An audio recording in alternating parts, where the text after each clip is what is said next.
We are live. All right, let me make sure. Okay, waiting for Kyle Phelps. Why does it say waiting for Kyle Phelps? We're definitely live. What the hell? It says we're live. Like, we should be live, right? Why does it say... What the hell? There we go. Hold on. I think I got it. There we go. Okay, we are live. I don't know why that is such a pain in the ass every single time, but you know what? Whatever. We're live. We're live, and we're live on time too. So it only took me a few seconds to actually get it figured out. All right, Bengals Panthers. Bengals win, please. Please. As you can see, I am predicting the Bengals to win. I've predicted them to win 3 of their 4 games so far. And I've been wrong on the first 3. Well, no, I've been wrong on 2. I was right that they lost to the Chiefs. So that was annoying. Hey, John, what's going on? What's going on? Bring you up here real quick. What's going on, John Jansen? So yeah, I was wrong that they were going to beat the Patriots. I was wrong they were going to beat the Commanders. I was right that they were going to lose to the Chiefs. But as you can see, I have lost all faith in the defense, which is annoying because it hasn't been a terrible year defensively for the Bengals, right? It was just, again, after that Commanders game, I'm just thinking, oh my God. Rookies and backups. I don't know what Lou Anarumo's problem with rookies and backups is, but he just cannot handle them. He can handle Patrick Mahomes and Josh Allen just fine. When Patrick Mahomes and Josh Allen play the Bengals, it's, generally fine, outside. I mean, there were some bad games here and there with Patrick Mahomes, but I mean, in general, I'm not too worried about Patrick Mahomes and Josh Allen and, Tua and, Aaron Rodgers, some of the best quarterbacks in the NFL. I'm not too worried. Blue Anarumo can generally handle them. But when it's a rookie and a backup, apparently, I don't know. I don't know. That's unbelievable that it came to that. But as you can tell, I don't have too much faith in the defense this week. I do think that the offense, I think Joe Burrow will outplay Andy Dalton and therefore will actually win this week. You could maybe make the argument that, Joe Burrow did enough to win last week. Obviously they didn't, so you can't fully make that argument. But although I will say there were a couple of drives where it's like it could have ended in a touchdown and it didn't. And I do feel that there were a couple bad throws by Burrow on those drives. So maybe, I don't know. My mom somehow found me a green 18 Bengals jersey. I think that's AJ. Yeah, it's AJ Green. He was a good wide receiver. Yeah, he was. AJ Green was a solid wide receiver. It's unfortunate that his career kind of fizzled out with injuries. And then he left the Bengals and had a very brief couple-week revival and then fell right back off. I love AJ Green. AJ Green is a key part of Bengals history, but unfortunately, things just did not end as spectacularly as they began with AJ Green. Still one of the best receivers in Bengals history. But it could have gone so much better with AJ Green's career than it did. It was like those first 4 or 5 years were fantastic, and then it just didn't really keep up after that. Hoping for better, let me rephrase. Hoping for more longevity out of Jamar Chase. Not to say anything like AJ Green wasn't good enough or anything, but I'm just hoping that Jamar Chase can stay a great, like one of the best receivers in the NFL longer than AJ Green did, right? For AJ Green, it was, like I said, it was about 4 or 5 years, and then he's kind of trailed off because injuries, a lot of the same type of injuries that T. Higgins is dealing with, and that's why I worry about T. Higgins. And when I've said before that I'm done with T. Higgins, and it's not that I blame T. Higgins at all. Like it's not your fault you've been hurt, dude. But at the same time, I think it's starting to get to the point where it's just how reliable is he going to be going forward? Just because of these nagging hamstring injuries. We saw that with AJ Green. So I'm not saying they should just go trade him, but and I'm not saying I blame T. Higgins at all. I hope that, I know he's been getting annoyed with fans talking about how, talking smack about him. And I'm not trying to talk smack about the guy. I want to make that clear. I just, it's business, I was rooting for Cincinnati very hard in the Super Bowl. Can't stand the Rams ever since that. Yeah, I would imagine. I would imagine anybody in St. Louis, you know, our baseball teams don't get along, but anybody in St. Louis definitely, I think, would have been rooting for the Bengals in that Super Bowl. A lot of people were rooting for the Bengals in that Super Bowl. Now, a lot of people were rooting against this too because you had guys like, Eli Apple, who just kept talking. You had a lot of hype around Joe Burrow back then, and I think people were starting to get a little annoyed with the hype. Obviously, the AFC North teams were rooting against us, outside of, some fans here and there who just, were more so rooting for Joe Burrow than they were the Bengals. But yeah, I mean, a lot of people were rooting for us, and a lot of people were rooting for the Rams too, because like Aaron Donald, everybody loves Aaron Donald. Aaron Donald ruined my dreams of seeing the Bengals win a Super Bowl, at least that year. Hopefully they get back. But Aaron Jones definitely, or Aaron. Why did I say Aaron Jones? Aaron Donald, definitely has a very painful part in my life, and I still love Aaron Donald. He's one of the greatest defensive players of all time. And also he smacked Miles Rudolph in the. No, that was Myles Garrett. What did he do? Oh no, he smacked the Bengals guy. Yeah, okay. Well, that wasn't great. Okay, but either way, it's just I don't hate Aaron Donald. I really don't. And Matthew Stafford's a guy you want to root for. It's just of all teams for us to lose to, why does it have to be one of the most likable teams in the NFL, man? I want to hate them. I just don't. Yeah, I know you do, John, but that's because of the St. Louis thing, But I mean, you can't tell me that you hate Matthew Stafford and Aaron Donald and maybe Jalen Ramsey. Bengals have a history with Jalen Ramsey. I would have really, oh my God, Jamar Chase basically ended Jalen Ramsey's career on live television, and Aaron Donald saved it by making that sack and not allowing, Jamar Chase burned Jalen Ramsey into next week on that final play, and then Joe Burrow got sacked, and he tried to get the ball to Samaje Perine, and didn't get nearly far enough, and the rest is history.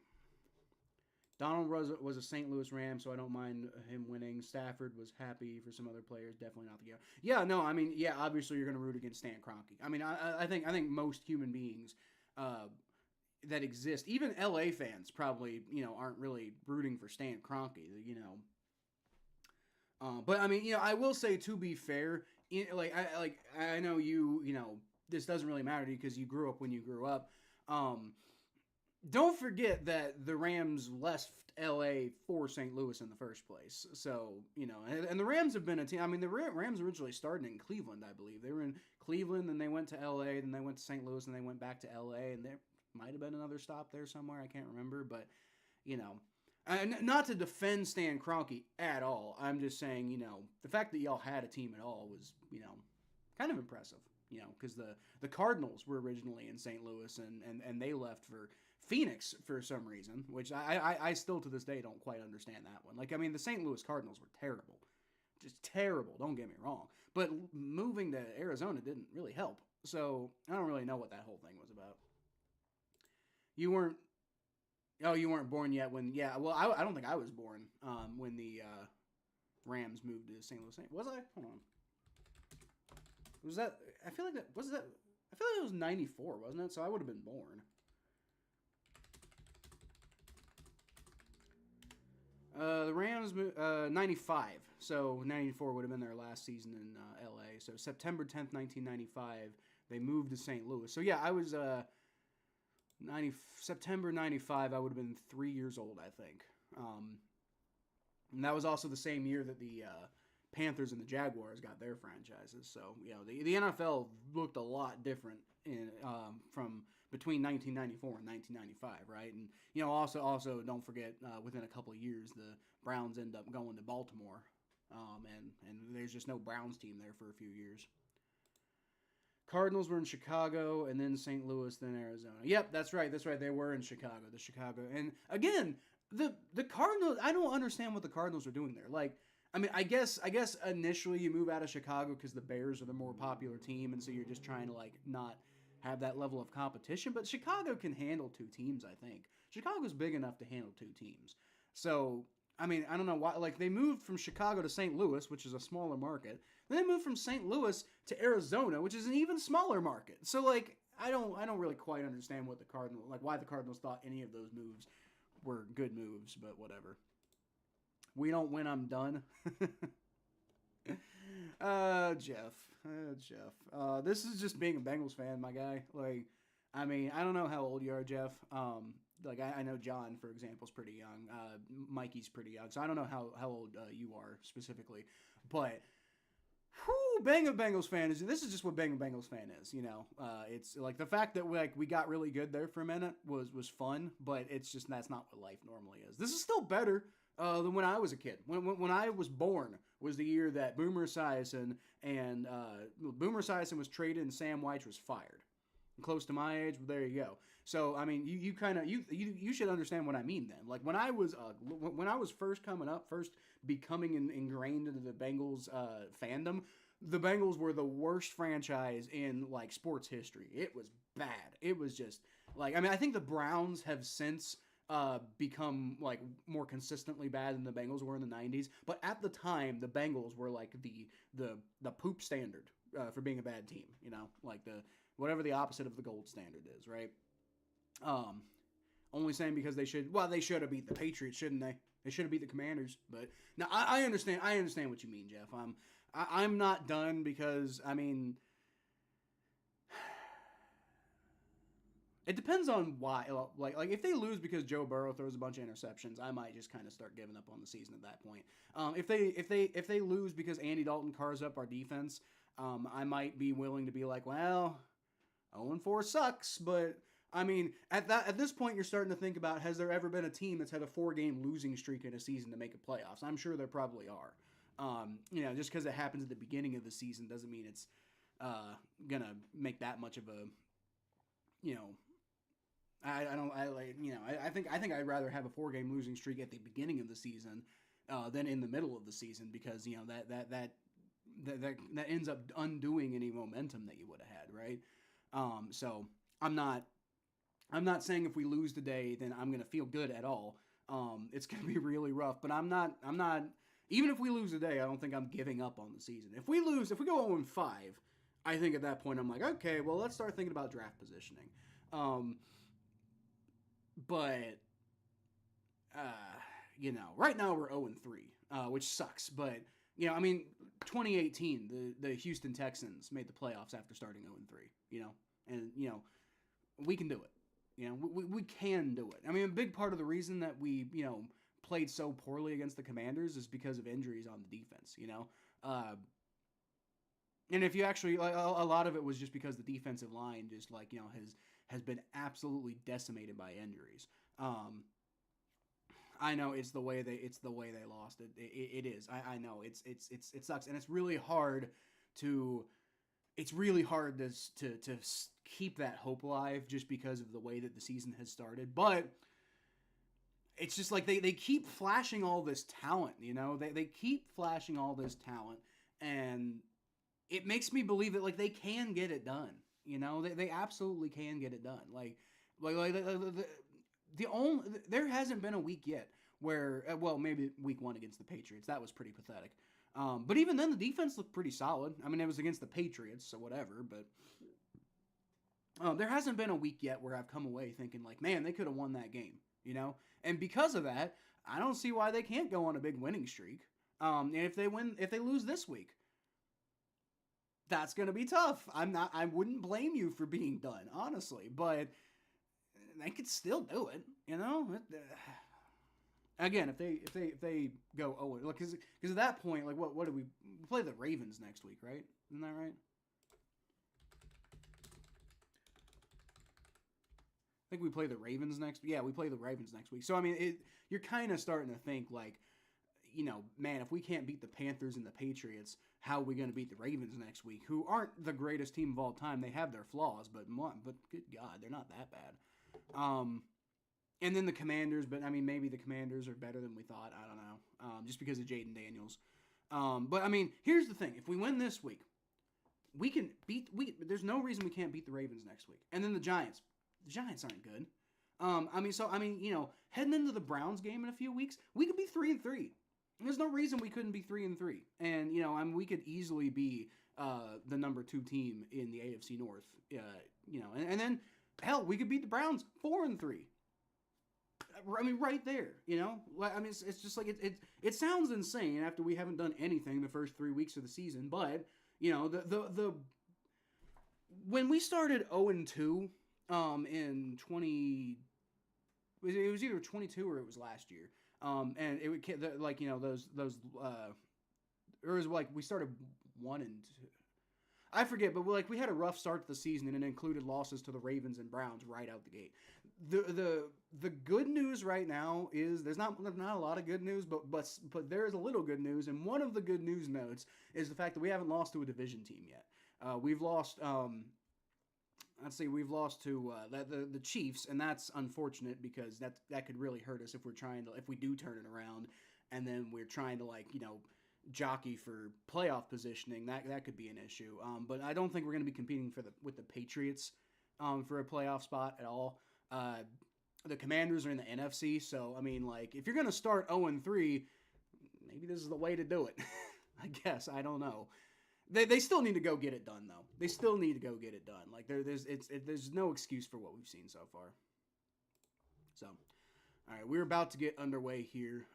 It is 1 o'clock. The game doesn't appear to have fully started yet, but get to some of these other comments. What's going on, Mikey? You're going to be streaming? I'm sure you will. Who are the Saints playing this week? I don't even know who the Saints are playing this week. The Falcons. Yeah, you'll probably win that game. Saints starting 3-1. I think that's a bet most people would not be willing to have taken out. Maybe you. But they should be able to beat the Falcons. If they don't beat the Falcons, then I think that's maybe proof that the first 2 weeks were a bit of a fluke. But we'll see. Steelers got the Colts. I would love if the Colts beat them. I just don't see that happening.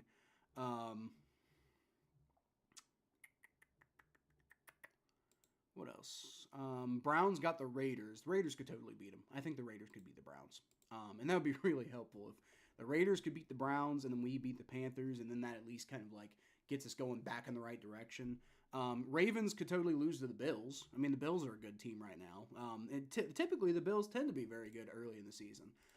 So I could totally see the Bills winning that game against the Ravens. And then if the Bengals beat the Panthers, the Steelers at 4-0 is something I don't want to contend with. But, if the Ravens and the Browns are both 1-3 and we're 1-3, then, suddenly you're starting to think hey, maybe this is something we can come back from, right?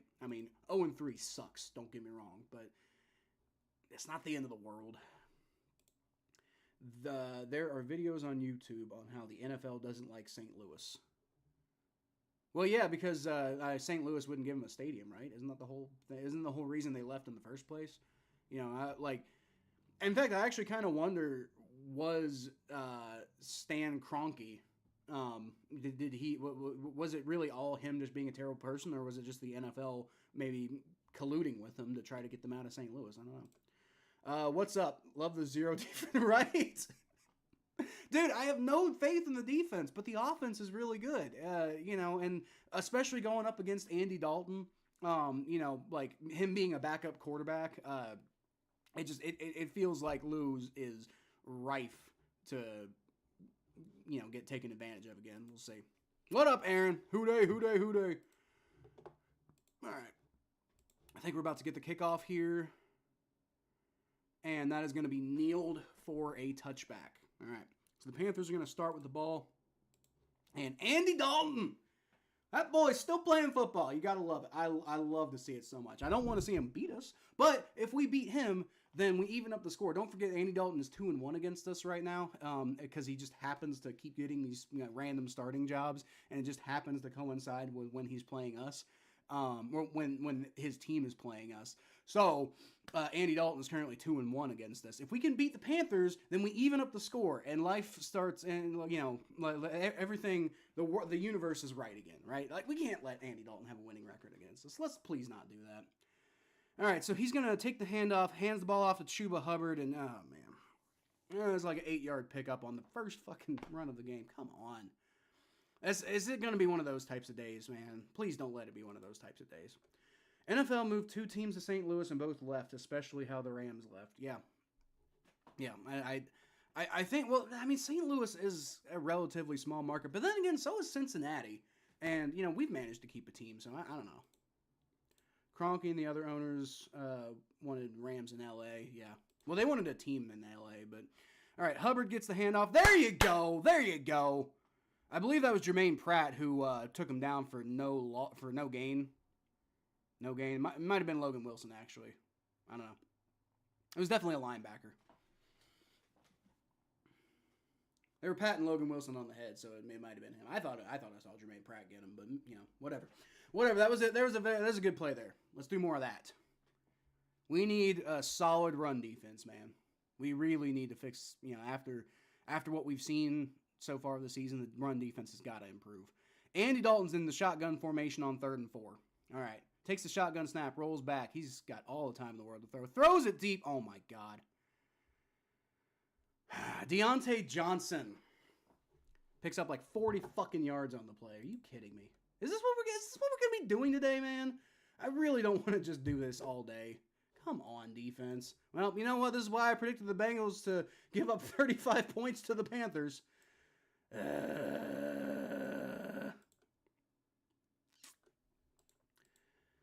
Yep. Deontay Johnson, who we just heard was going to be playing today, and he makes an immediate impact.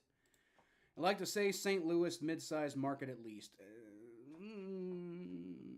I wouldn't say that. All right, Chuba Hubbard gets the handoff, and there you go. There you go. They stop him once again for no gain, and at least the run defense is looking okay. That first play didn't look so good, but, you know. Not as big as Chicago, but other markets are smaller that might... Well, yeah, okay, so it's not the smallest market that exists. Jacksonville has a team, right? St. Louis is bigger than Jacksonville. But, I mean, they've been trying to move the Jaguars out of Jacksonville for years, too. Cardinals are so good, they feel like a big team. Second most championships in Major League Baseball. As a Reds fan, I'm not supposed to like them. Andy Dalton throws, and once again, wide fucking open. This time it's Xavier Legette. Is that his name? Yeah, Xavier Legette. On the left, Andy Dalton just finds a wide open guy for another first down. Well, we have figured out how to stop the run, but we just cannot stop the pass. Cam Taylor-Britt was giving him like 5 yards on that play. Dalton throws over the middle. Deontay Johnson breaks a tackle and almost fumbles the ball, but he doesn't. And so he picks up about 3 yards on the play, maybe 4. Oh, come on, Lou. You're better than this, man. The defense is burnt like toast. The secondary is. Dude, Cam Taylor-Britt has not had a good start today. I don't know what's up. Not a good start? No, it's not, Jim.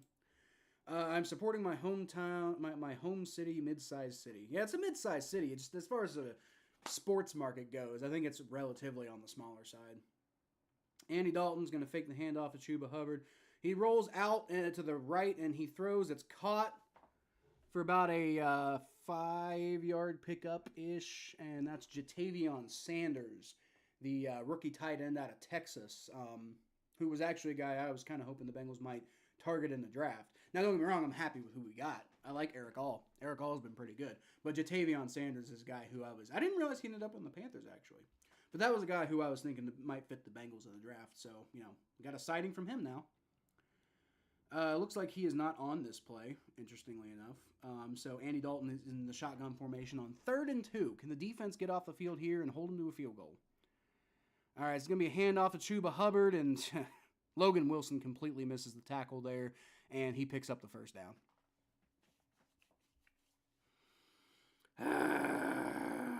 This is frustrating, man. I don't know what the hell's up with this defense. There's a reason why I predicted them to give up 34 points, y'all. I'm biased. Well, yeah, right. I mean, that's fair, but, like, you know, we shouldn't be biased about facts, right? You know, I don't think St. Louis, it's like, it's the same, like, I mean, I don't describe Cincinnati as a big market. In fact, actually, I don't really think, I think Cincinnati is roughly about the same size market as St. Louis, which is why I used as an example earlier of why, like, I don't understand why they hate St. Louis so much, because Cincinnati's roughly about the same size city. I don't know. It's definitely the biggest city in the area. In like, like St. Louis is definitely like, maybe not the biggest city in the area, but like, definitely the biggest market in the area is surrounded around that area of the world. But it's such a generally loosely populated part of the country, which is the main reason why it's a small market. That's the main thing. What's up, Connor? What's going on? I'll tell you what's up. Not the Bengals defense. They forgot to show up again. And they've had some good plays. That's the thing. Like, they've stopped the run a couple of times, but like, you got to do it more than just 2 times on a drive. Andy Dalton's been having his way. There's been no pressure on him so far. It's the first drive. I'm not going to like lose my mind yet, but man, it's a bad start once again. Bad start by the defense once again. Looks like the Vikings are currently beating the Packers, and that's with Jordan Love. So, it'd be interesting if the Vikings are able to spoil Jordan Love's return. That'd be an interesting storyline there. Falcons are currently beating the Saints 7-0. So, looks like we're not the only ones who are struggling with defense to start the game.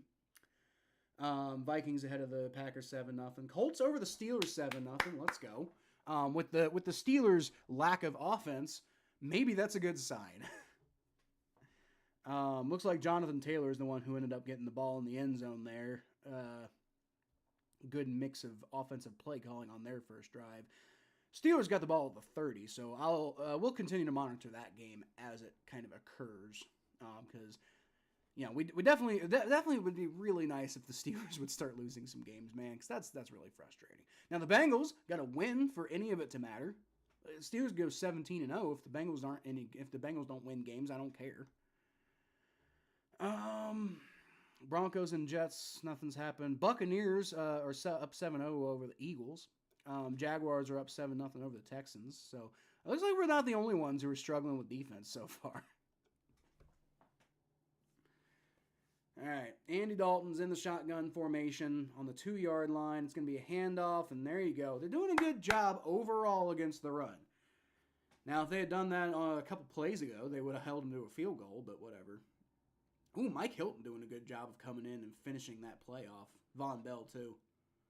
It took the entire Bengals defense to tackle Chuba Hubbard on that play, but they did stop him, so I guess whatever. Whatever you got to do, just get it done.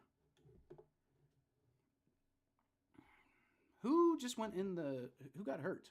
Bengals players went in the tent. I didn't see anybody get hurt. What the hell just happened there? Oh, Mike Hilton was injured on the play. Ugh. Great.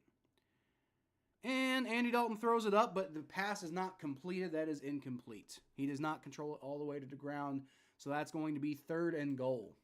Now, can you stop him for a field goal? Because that's kind of Lou Anarumo's whole thing, right?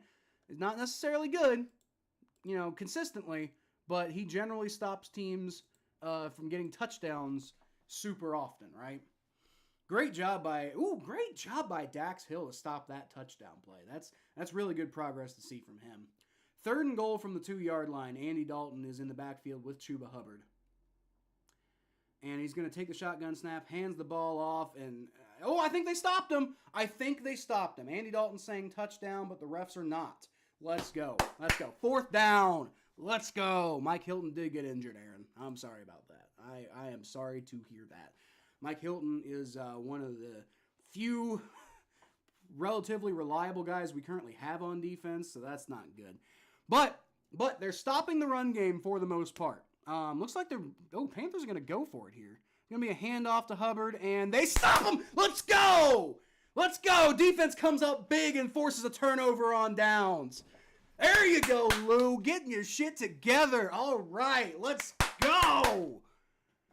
Woo, there you go. Pump the defense up a little bit. All right. That's what you want to see. All right, so the Bengals are going to get the ball at the 1-yard line, so this is going to be interesting. Hopefully they can get a run or two going to give them some room to, not just have to immediately punt. But even if they do immediately punt, great, huge stop by the defense there. That's what you want to see, especially after last week. Oh, my God. I respect this goal line stand by the defense as they bent but didn't break. Now it's the offensive job. You know what? That's true. I will say this is another example of Lou Anarumo generating opportunities for the defense. Let's see, how do I put this? I don't want to sit here and say Lou Anarumo like set that up entirely. But like one thing that I've noticed from Lou Anarumo's defense is like they try to focus on generating opportunities to get turnovers and stuff like that, right? Or like to like make big game-changing type of plays.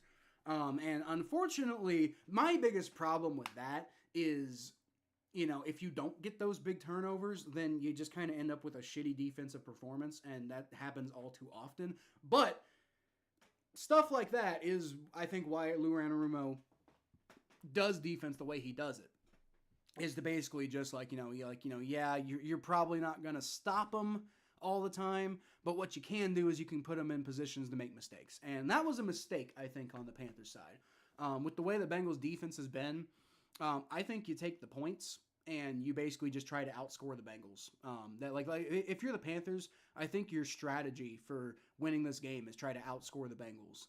And you can do that if the defense is giving you opportunities. So that was an interesting decision there by whoever the Panthers head coach is. I forget.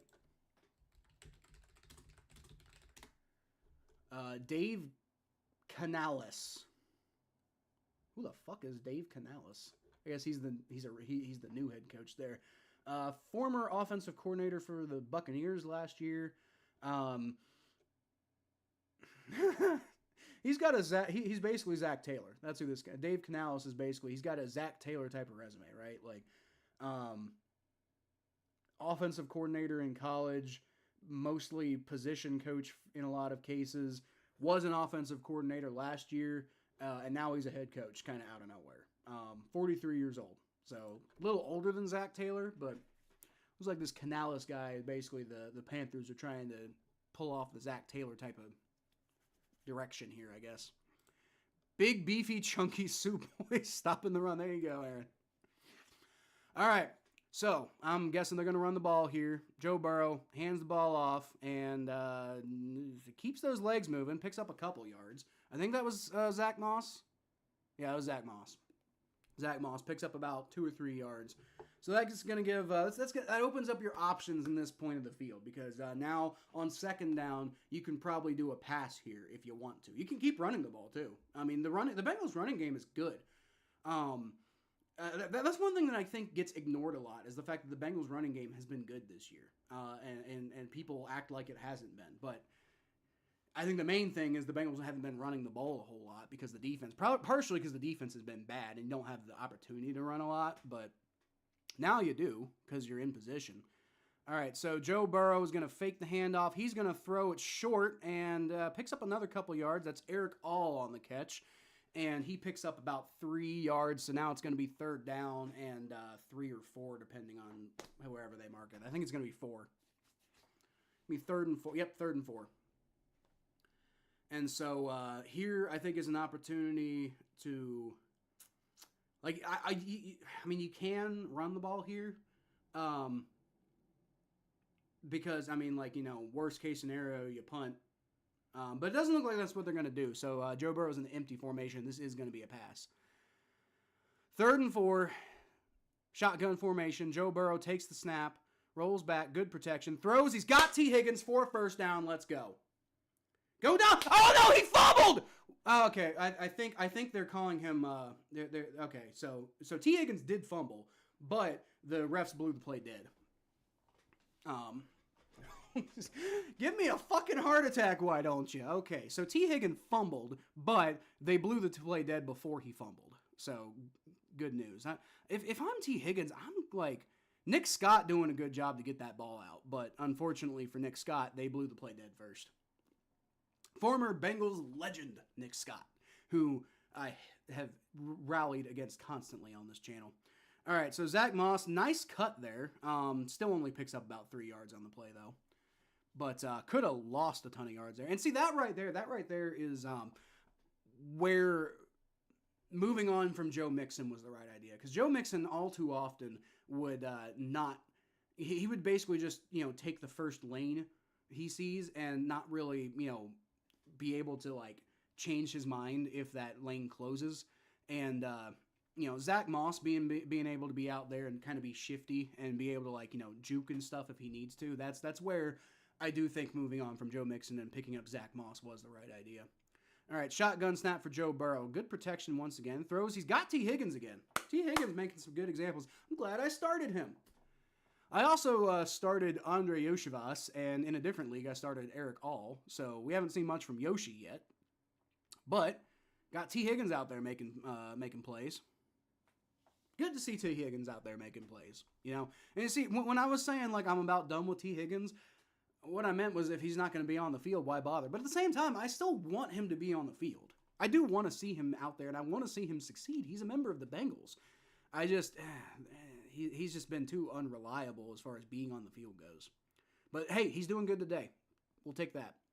All right, so it's going to be a fake handoff from Joe Burrow. He's got to get out of pressure immediately. He was targeting Jamar Chase, sort of, but he's just got to throw it in the dirt because that was just a busted play entirely. Nothing positive going on there.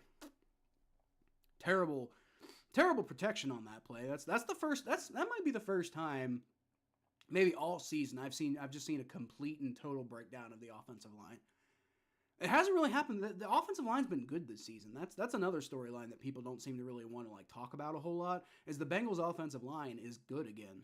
Now not on that play. That was bad, but there was also some blitzing going on, and whatever. Shotgun snap for Joe Burrow on second down. He's got T. Higgins once again, who catches the ball for about a 7-yard pickup. There you go. It's going to be 3rd down and 3. Joe Burrow is limping.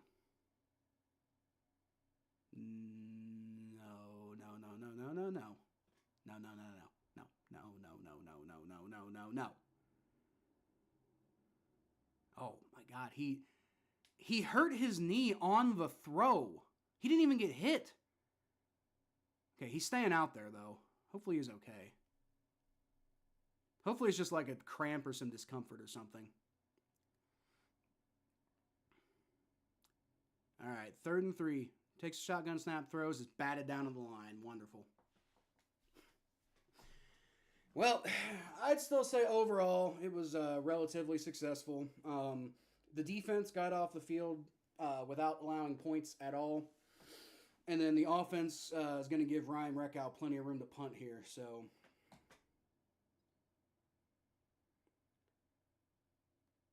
Joe Burrow not continuing to wince in pain while throwing that ball is a nice thing. And he pivoted on that leg. So hopefully that was just an isolated incident that does not come back.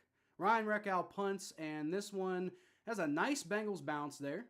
And Bengals going to take him down about the 19-yard line. Almost gets to the 20, not quite. So, not the best hang time of all time from Ryan Reckow, but, it does take a nice Bengals-friendly bounce. And so, the Bengals defense is going to get okay field position here to start. So, it's not a bad punt, I think, is the key. We've seen too many bad punts from Bengals punters with, late-stage Kevin Huber and some bad punts from Brad Robbins last year that wasn't that wasn't an elite punt by Ryan Reckow, but, you'll take it over a bad punt, I guess. Be a good time for a turnover or a 3-and-out, perhaps the former, so that Joe has time to shake off what happened to him. Yeah, I think so. It'd be nice. Give Joe Burrow like a second or two to rest. Although then again, it's Joe Burrow. So with Joe Burrow, it actually might be better if they get the ball back to him faster so he can go, shake it off on the field, because that's kind of the way that Joe prefers to do it. But to be absolutely clear, Joe Burrow appears to be fine. I hope he is, but he wasn't expressing any discomfort on that leg on that last throw. It was just hoping all it was a cramp. Hoping it was just a cramp, because I'm ultra paranoid of that situation right now. As I think as you can probably imagine, something happened to Burrow's ankle. I think it was his knee, Connor. But he was fine on the next play though. So I'm like I said, I'm hoping it was just a cramp. Not good. You don't want to see that happen anyway, but he appears to be fine. So, I mean, you can never really tell. We'll see if it, like, pops back up, but right now he looks like he's okay, so hopefully he is okay. Doesn't feel great, but, I'm thinking it's going to be fine. I don't know. We'll see. We'll see. We'll see.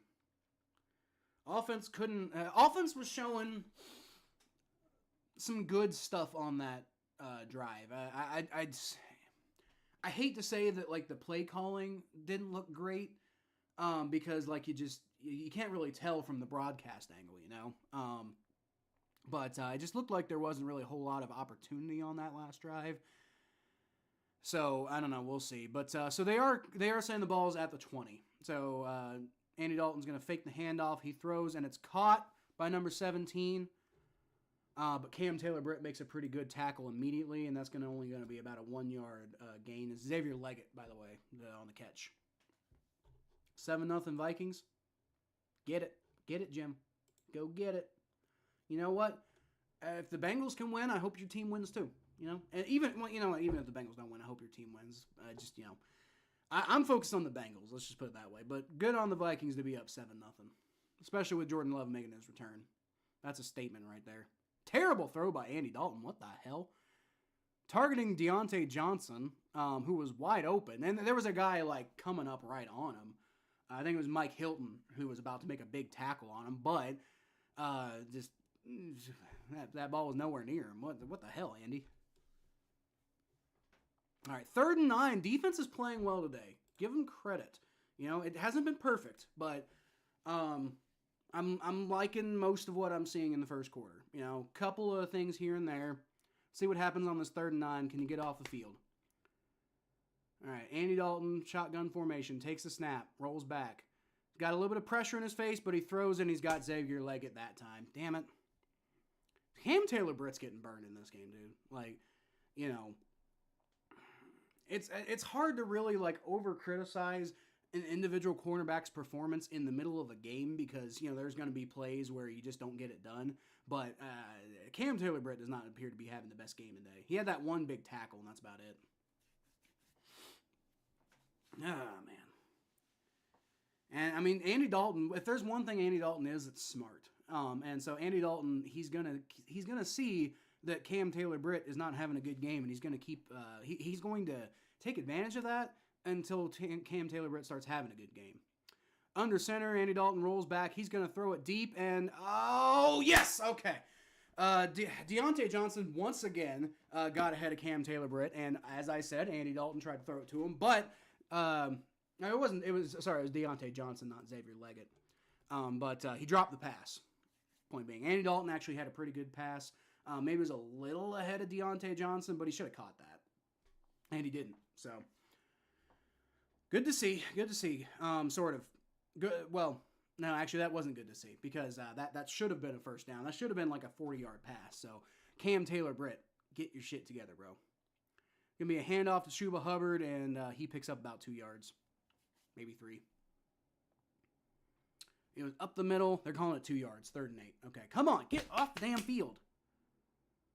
Like, we got it. Like one of the biggest problems I have with Lou Anarumo's defenses is they tend to get in these, 3rd and long scenarios, and then they let big plays go. That's the thing that gets on my nerves so much about Lou Anarumo's defenses. Yeah, you saw Andy. He was like, man, I made a good pass there, and you dropped it. All right, 3rd and 8.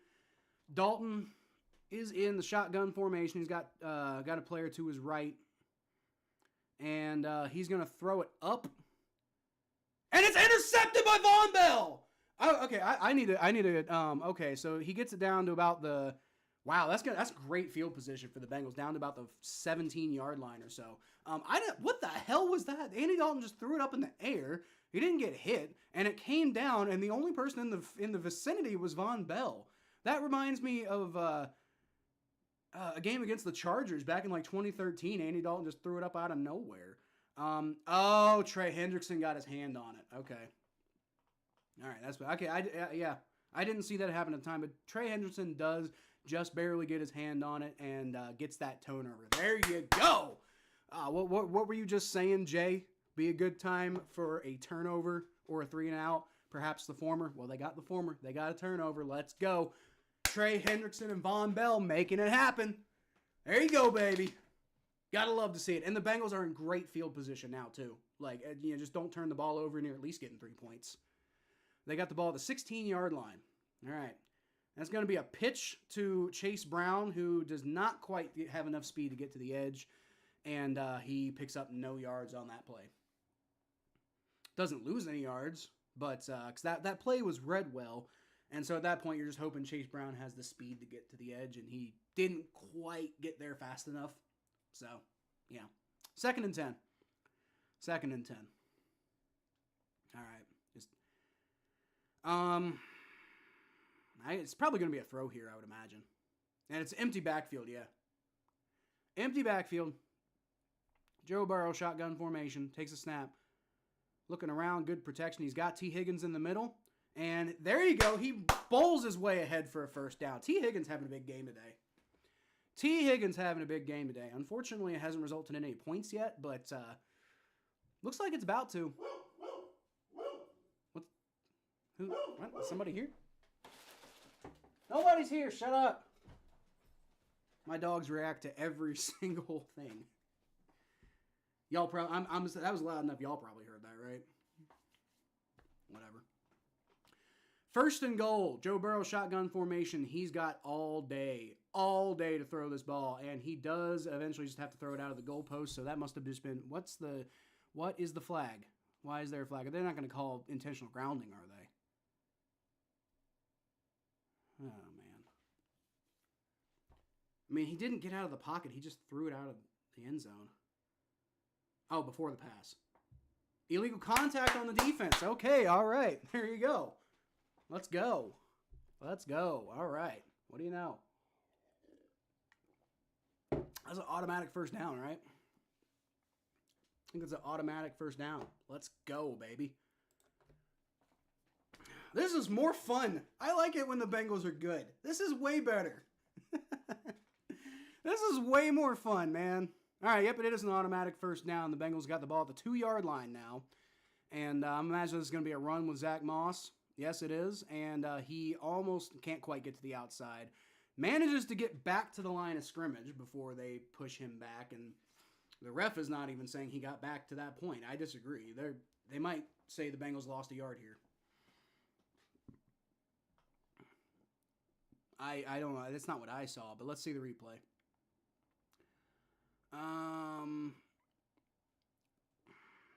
I think he got to the 2, man. I don't know. Whatever. I mean, we're splitting hairs here, like whatever, but I don't know. I didn't think he lost any yards there. They're saying he lost like a yard and a half. I don't agree with that at all. Joe Burrow shotgun snap. He's going to throw. He's got Chase Brown, who does not catch the ball. He caught it, had about 2 yards, but was not going to get in the end zone, and he dropped it anyway. Wonderful. All right, well, this next play is going to have to be a pass. Like, you've pretty much put yourself in a position where there's pretty much no question what you do here. I mean, you could run it. It's 3 yards. I don't see why Zach Moss can't get 3 yards, but with that first play, you just don't have a lot of confidence in that fact. I don't know. Maybe I almost maybe would run it, honestly. They got Chase Brown out there right now, but I almost would run it here, you know? And like I almost would run it here. Because like they're not going to be expecting it, and they are going to run it. Okay, and there you go. Look, I'm a genius. Touchdown, Chase Brown. Oh God, and it rhymes too. You got to love that. Look, I'm a genius. Like I said, I don't know if they're going to be expecting a run here. And it's 3 yards. You know, with the way that the Bengals running backs are, you know, they can pick up 3 yards. So you're just kind of really, you know, what are you risking here? You're risking them not getting it in and then get a field goal, right? It's a safer play. You're going to take the field goal if they don't get it in, but they get it in anyway. Touchdown, Bengals. Let's go, baby.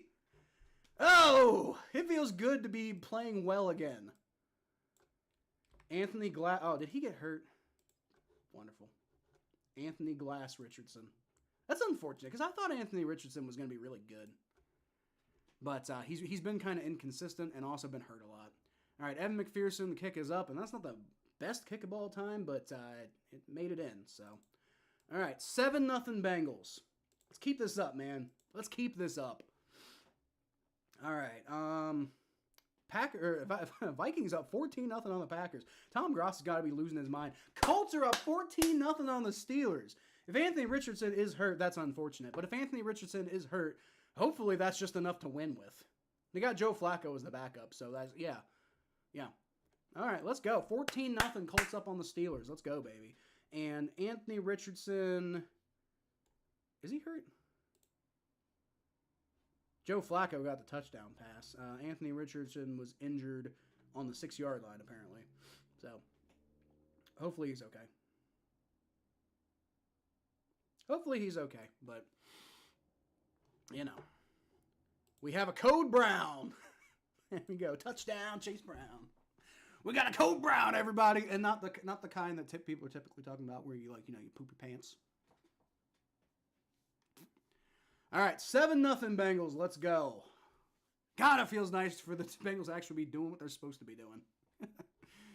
Steelers fan urinating tree has to be ripping his hair out seeing his team behind so early. Well, that's the thing. When you're playing against the Steelers offense, if you get up like that, there's a good chance that you just win, right? I mean, how many points have the Steelers... Let's see, the Steelers have scored 20 points, 13 points, and 18 points so far this season. So, I mean, the Colts are like, you know, 2 field goals away from outscoring most of what the Steelers have done this season on offense. So if their defense can play well today, then I mean that right there could just be like it could be ball game in the first quarter. I'm gonna knock on wood because, you know, knowing my luck with the Steelers, they'll find some way to do it. But Andy Dalton's gonna hand the ball off to Chuba Hubbard, and he gets past the first wave, but only picks about 2 yards on the play, and there is a flag, so there might be holding or something there. Dude got hurt, went out for one play, came back to the game, runs a QB draw. Oh, it's on the Bengals. What the hell? I guess it's on the Bengals. Yeesh, dude. I guess we got a penalty. Whatever. So it's gonna be probably for whatever it is. It's gonna be a first down.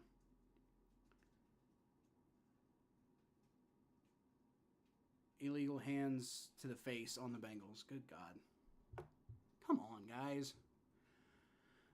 Gets hit on the late slide, gets re-injured, and now went into the locker room. That's not good. It's on Dax Hill. Dude, Dax Hill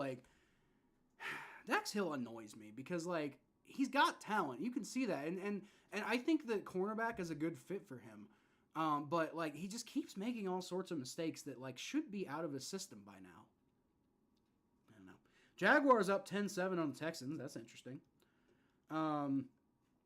Bengals up 7-0 on the Panthers. Buccaneers up 14-0 on the Eagles. They're kind of rolling away with that game. Baker Mayfield is the truth. We all knew it. Jets and Broncos are currently tied 0-0. Aaron Rodgers has 16 yards throughout most of the first quarter so far. Rough. Colts up 14-0 on the Steelers. And they currently have the ball at the 39-yard line of the Steelers, so they could be getting more points here soon. Looks like the Steelers went for it on 4th down from their own 39-yard line. What? What on earth? What kind of... Dude, Mike Tomlin, are you just getting cocky at this point? What the hell? What kind of decision is that? That's a terrible decision. All right, so, I mean, the Colts could run away with this game early. That's crazy. Saints are tied 7-7 with the Falcons, so that's good news for Mikey. Rams are up 3-0 on the Bears, and that's all we got so far. Steelers losing the Colts 14-0, and there's a good chance that it'll be more than that here soon. Like I said, it's a 2nd and 10 on the Steelers for 39-yard line. Thank goodness Pittsburgh's losing to the Colts, which... Dude, you know what, Seth? I predicted the Steelers to win this game, you know? Like, I can't get a read. Maybe I just need to start, like, predicting the Steelers to win. Because it seems like every time I predict them to lose, they win. And every time I pick them to win, they lose. So maybe I just need to start predicting them to win. I think I had them figured out in, what was it, 2019, 18? Whichever was the year they started 11-0. I think I had them figured out that year. But outside of that year, it's never the way it goes. Orioles, Ravens, Sooners. So how do you become and it's, I'm not making fun of you or anything, but like, how do you become an Orioles, Ravens, Sooners fan? Like, Oklahoma just seems like nowhere near Maryland. Interesting decision there, Seth. But you do you. It just seems like an odd choice to me. The Eagles have learned nothing from their collapse last season. I think so, Mark. I think Nick Sirianni is looking more like the Nick Sirianni we all thought we knew. Jordan Love threw a pick. I'm going to have to go back and watch the Grossi stream. That's rough. All right, Andy Dalton, 1st and 10. Going to hand the ball off to, this time to Xavier Leggett, who gets past a bunch of people. God. Picks up 9 yards before Dax Hill shoves him out. Come on, defense. You've been having such a good game so far. Don't, screw it up now. 2nd and 2. So it was 8 yards, not 9 yards. So the Colts have picked up 4 yards so far. 3rd and 6 now. And they might actually... Well, they're in field goal range. So there's that. Jim says Love came back too soon. I don't know. Maybe. Perhaps that sprain was a bigger deal than they're trying to let on. All right, Andy Dalton, shotgun snap here. I'm sorry, pistol snap, and he's going to hand the ball off, and there you go. Chuba Hubbard gets a good run there, and it takes Jermaine Pratt to bring him down, and even then, it's about a 5-yard pickup. Come on, defense. You've been playing well today. Don't suddenly start being terrible now.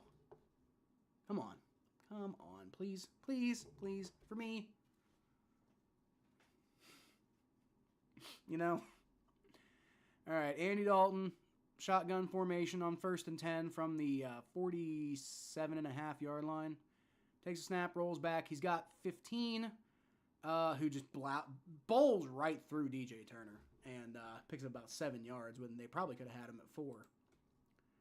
That was Jonathan Mingo, second-year receiver out of Mississippi, on the catch. Andy Dalton with his 165th career start ties Troy Aikman for 30th all-time in career starts. That's an interesting stat right there. 2nd and 4. Andy Dalton's going to fake the handoff this time, and he's got nobody's in his way. And DJ Turner almost intercepted that ball. Oh, man, that was close. Oh, way to make up for the last play, DJ Turner. Give you that. He almost came down with that, too, but never really quite secured it. But great play to break that up at the very least. That was a good throw by Andy Dalton, too. That was right where it needed to be. DJ Turner makes a great play on the ball. I leave for a while and we're winning. That's a nice surprise. Isn't it, Jeff? Oh, it's so much nicer. 3rd and 4. Defense needs to come up here. And it's going to be a handoff, and looks like they get him to go backwards, and they let him end up getting about a yard, but it's going to be 4th down. There you go. Defense decided to come to play today. So I would imagine the Panthers, especially after not getting that 4th down conversion earlier, I'd imagine they're going to punt here. Because they're on the 40-yard line. It's a little too far for a field goal. But then again, it's maybe a little too close for a punt. So maybe they do try to go for it. I don't know. Looks like they are going to... looks like the offense is staying out on the field. All right. Well, come on, defense. Let's get another big turnover on downs here. It is 4th and 2. Andy Dalton's in the empty formation, so you know it's going to be a pass. And once again, no pressure. And Andy Dalton gets it to Deontay Johnson for a 1st down. That's the biggest problem today. Like, Andy Dalton is having an okay game. I'd say a pretty solid game for Andy Dalton. The defense is creating opportunities to cause chaos and havoc, and they're making it work, but they're getting zero pressure on Andy Dalton. The one time Andy Dalton's kind of had a little bit of pressure was when Trey Hendrickson forced that interception. Man. All right, pistol formation for Andy Dalton here. from the 36-yard line. He's going to hand the ball off, and Chuba Hubbard picks up about 4, maybe 5 yards before he ends up getting taken down. If Love wasn't 100%, then why is he playing, considering the Packers are extra conservative when it comes to QB injuries? And Malik Willis has been playing well. Don't forget that. I don't know. I don't know. That was a good pass by Sam Darnold, by the way, for the touchdown on that to get him up 14-0. Good pass by Sam Darnold. Good play design. Overall good. Nothing great happened on that play, but overall good. Jets defense is still great. Well, look at their offense, though. Andy Dalton's going to fake the handoff, and he's... Oh, man. They just completely lose track of Jatavion Sanders, and he picks up a first down. Come on, defense. Seems Dave Canales is another Andy Reid Riverboat Ron type, where on 4th and less than 5, he wants to roll the dice. That sounds like Zach. I was comparing him to Zach Taylor earlier. That sounds like Zach Taylor once again. Bit him in the backside on the first time, but sadly the Panthers converted here. Yep. I think Dave Canales is very much a Zach Taylor type of quarterback, or Zach Taylor type of head coach, interestingly enough. So, boy. 20.5-yard line now. Defense is not having the best drive here. All right, Dalton's going to hand the ball off to Chuba Hubbard, and he's got all the running room. Oh, my God, come on. DJ Turner prevents the touchdown, but it's still about an 18-yard pickup. Fucking shit. Hey, it's Majestic YT. What's up, buddy? What's up, Majestic YT? First time being able to make it to the stream this year. What's up with the Cowboys, bro? I was just talking about you on I think the last stream. What's up with the Cowboys? Like, man, what is going on with them, man? Back to earlier when you were talking about the Rams in St. Louis. How does Columbus have an NHL team? I don't know. They've maintained a soccer team this whole time too. I think it's because the NHL is just maybe not quite the same caliber of like the NFL and Major League Baseball. Did they get the touchdown there? I think they might have stopped them. They're calling it a touchdown. Okay. I want to see the replay because I thought they might have stopped them, but let's see. For now, it's 7-6. Bengals defense is doing Bengals defense things again. Cooper DeJean muffed a punt, and now Tampa Bay is 2nd and goal. That's hilarious. And it keeps those legs moving. No, he's down. He's down. That's not a touchdown. Let's see maybe a better angle here. Yeah, he's down. No, maybe he did get it. That's very close. He might have actually gotten that. I don't know. Maybe they're playing terrible this year. All I know, I blame the secondary. What about Dak? I feel like Dak isn't playing great either. Mike Zimmer defense is outdated. I think it's true. I think it's part of it. I think the game might have passed Mike Zimmer up as a defensive coordinator at this point, which is sad because he was such a great defensive coordinator for us. Kick is up and it's good. Score is tied 7-7. All right. Offense has got to get it together on this next drive. Not that they didn't on the last drive, but, you know, they got to come through here. Offense got to come through on this next drive because the defense is... They started that drive off good, and then they they let them convert, and they just completely fell apart after that.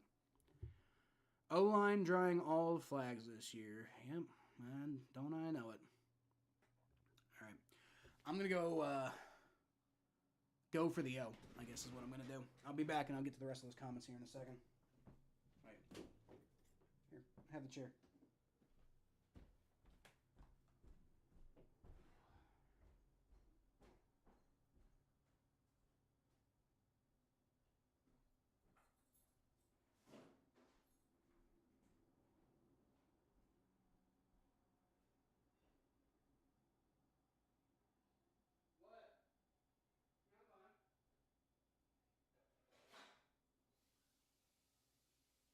I'm just hungry. I'm trying to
think I banned it back before the next play.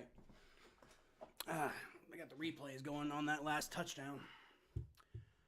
21-0 Buccaneers. Terrible. Bucks versus Saints for the division. It's looking like it. It's definitely looking like it. Dak is leading in passing yards.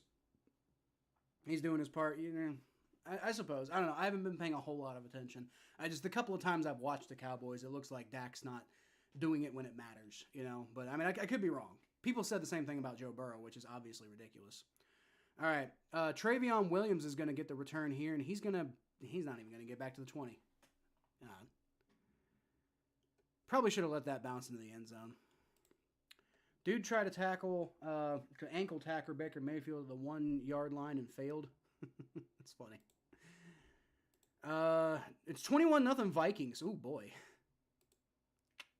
Poor Tom Grassi. Dak better with all the money he's making.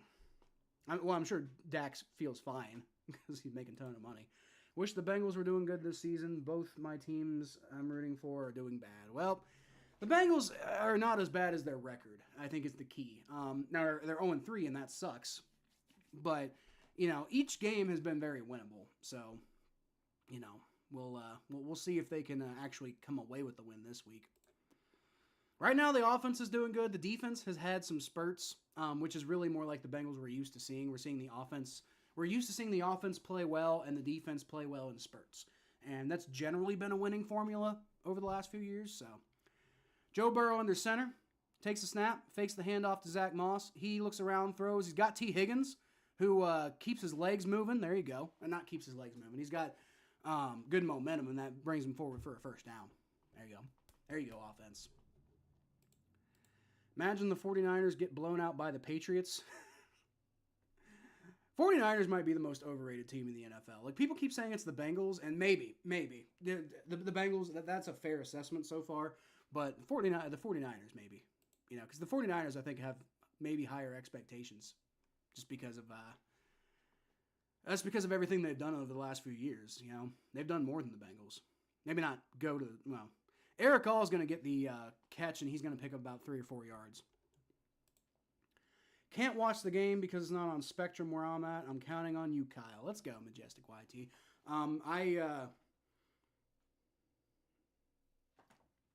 There's alternative ways to watch games, which is generally the way I do it because I paid for something with the NFL and it never works. So, you know, the way I see it is I am paying for the games and they're not delivering them to me. So, you know, if I have to use alternative means, I feel like that's my right. Because I am paying for it and I'm not getting the results. Joe Burrow is going to hand the ball off to Zach Moss, and that's going to be about a 3-yard pickup, so it's going to be 3rd and 4. 17-0 Colts now. Let's go, Jim. Let's go! The Bengals can pull this off, and everybody else in the division can lose. It'd be such a great week. You know, obviously there's a lot more work to do after that, but that would help you feel a lot better about their future this season.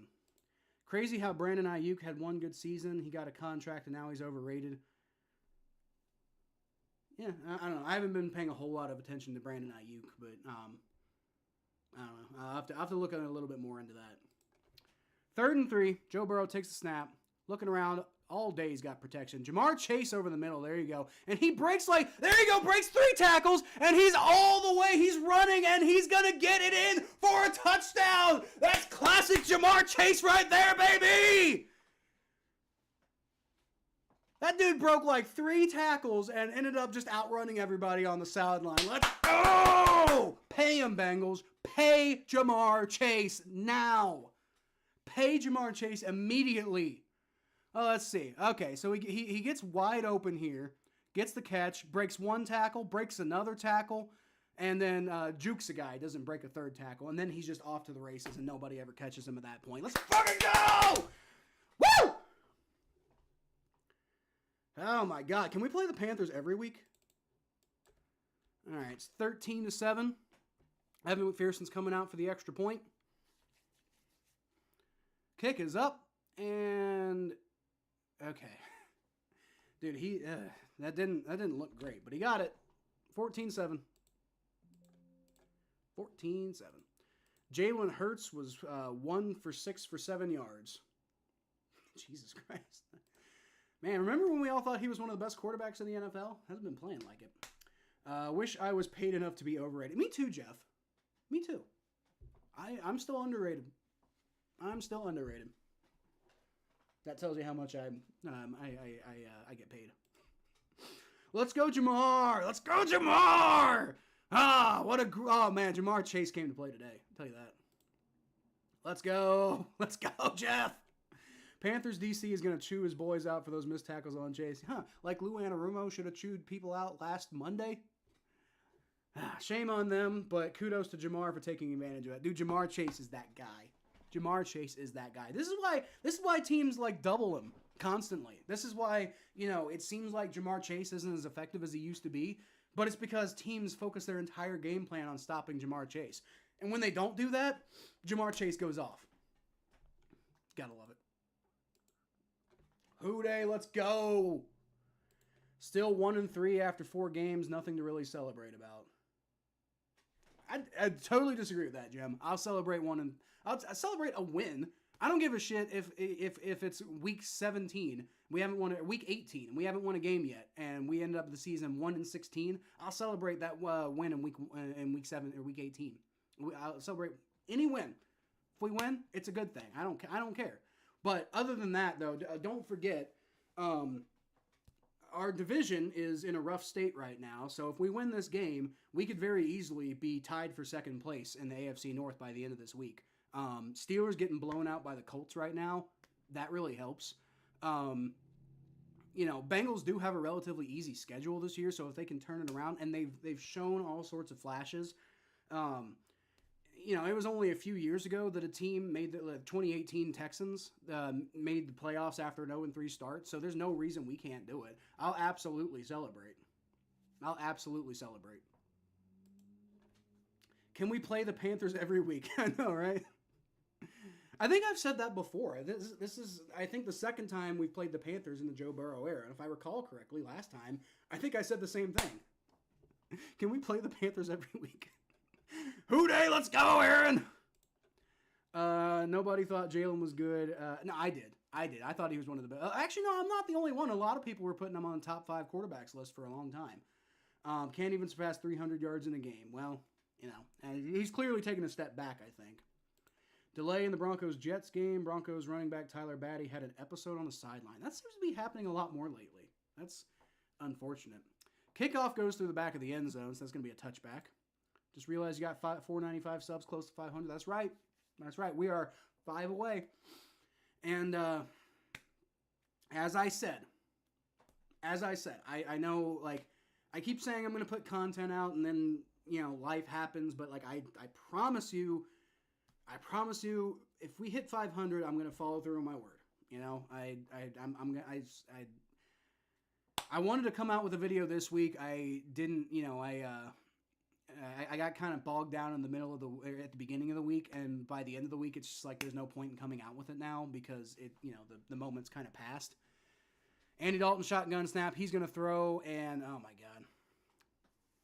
Good job by, I think, Dax Hill to get there and don't let him get a big run back. And he ends up going out of bounds, but he totally missed the tackle. It only got 2 yards after the broken tackle, but man, could have been better. But yeah, if we get to 500, I will put content out. And I'm sorry I haven't been lately, but if we hit 500, I have no excuse anymore, That's all it is. Might be a lot more live content. I will say that. I might be doing more live content just because, the production.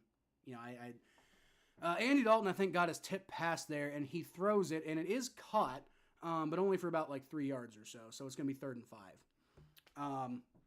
It looks like, is that Chris Jenkins? Yeah, Chris Jenkins does a good job of tipping that ball. And good job by Deontay Johnson to recognize that and catch the ball anyway. But probably because it was tipped and Deontay Johnson had to go back for it, that probably could have ended up being a much worse play than it was. Thank you. Mm-hmm. My wonderful wife, everybody. All right, 3rd and 5. 3, 2, 1, and they get the ball off. There is a flag on the play, though. Must be a false start because I don't think the clock fully ran down. Yep. False start on the Panthers. Let's go. False start. Yep. Third down. It's going to be 5 yards. Remains first down. Or is it 10 yards? 10 yards, right? False start. False start's 5 yards. I'm thinking holding, I think. If we have 0 wins going into the last game, do we wear bags on our heads? I probably would. Yeah, Jeff. I probably would, yeah. 5 subs. Yep, we just got to get 5 subs, man. Let's go. Let's go. I'm getting kind of pumped, honestly, because like I was starting to kind of worry it wasn't ever going to get to that point at one point. All right, Andy Dalton's going to roll back. He throws it deep, and that's intercepted. What a jumping catch by Cam Taylor-Britt. There was a flag on the play way beforehand, and it's looking like it might have just blown the play dead entirely. But what are they saying was the before the pass holding on the deep? Oh my fucking god! Are you kidding me? Was the holding on Cam Taylor-Britt? Did Cam Taylor-Britt commit the holding call? You gotta be out of your fucking mind, dude. Yeah, he's definitely holding. Now, what's crazy is he's holding, and like Xavier Legette gets like totally completely past him. So there was no point in having the holding, and that sucks because that was such a great leaping fucking interception by Cam Taylor-Britt. Now it's 1st and 10. Are you kidding me, man? Now Dax Hill gets his ankles broken on that play, and Jermaine Pratt can't fucking tackle him. It's 7 yards. After what should have been a tackle for a loss. What the hell? Dude, defense, don't collapse now. Dude, you had the momentum. What are you doing? Man, we had it. Don't collapse now.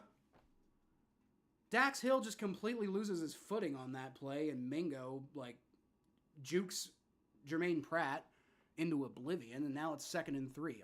Are you kidding me? Are you kidding me, defense? What are you doing? Andy Dalton's going to hand the ball off, and nobody's tackling anybody. That's going to be another 1st down. I think that was Miles Sanders. Yep, Miles Sanders, former Eagles running back. What are you doing, man? Dude, the defense was playing so well, and then they just completely lose all the momentum. You had all the momentum on your side, and you just completely blow it. What are you doing? Unbelievable.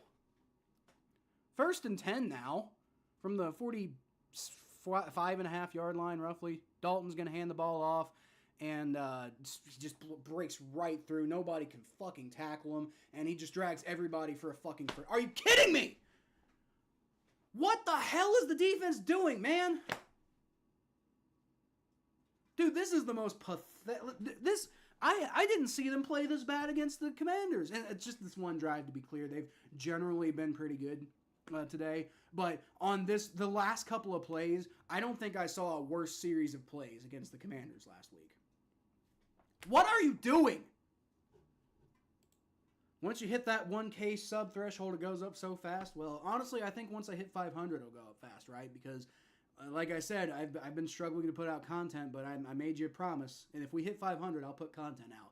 Might be live content for a while because of school, but it'll be content. Yeah, that's the main thing. Once we hit 500, I think it will start going a little faster. But yeah, I don't know. Once we hit 1K, hopefully it'll go up fast from there. I don't know. We'll see. Packers kicker missed another field goal, so I guess he missed one before too. That's crazy.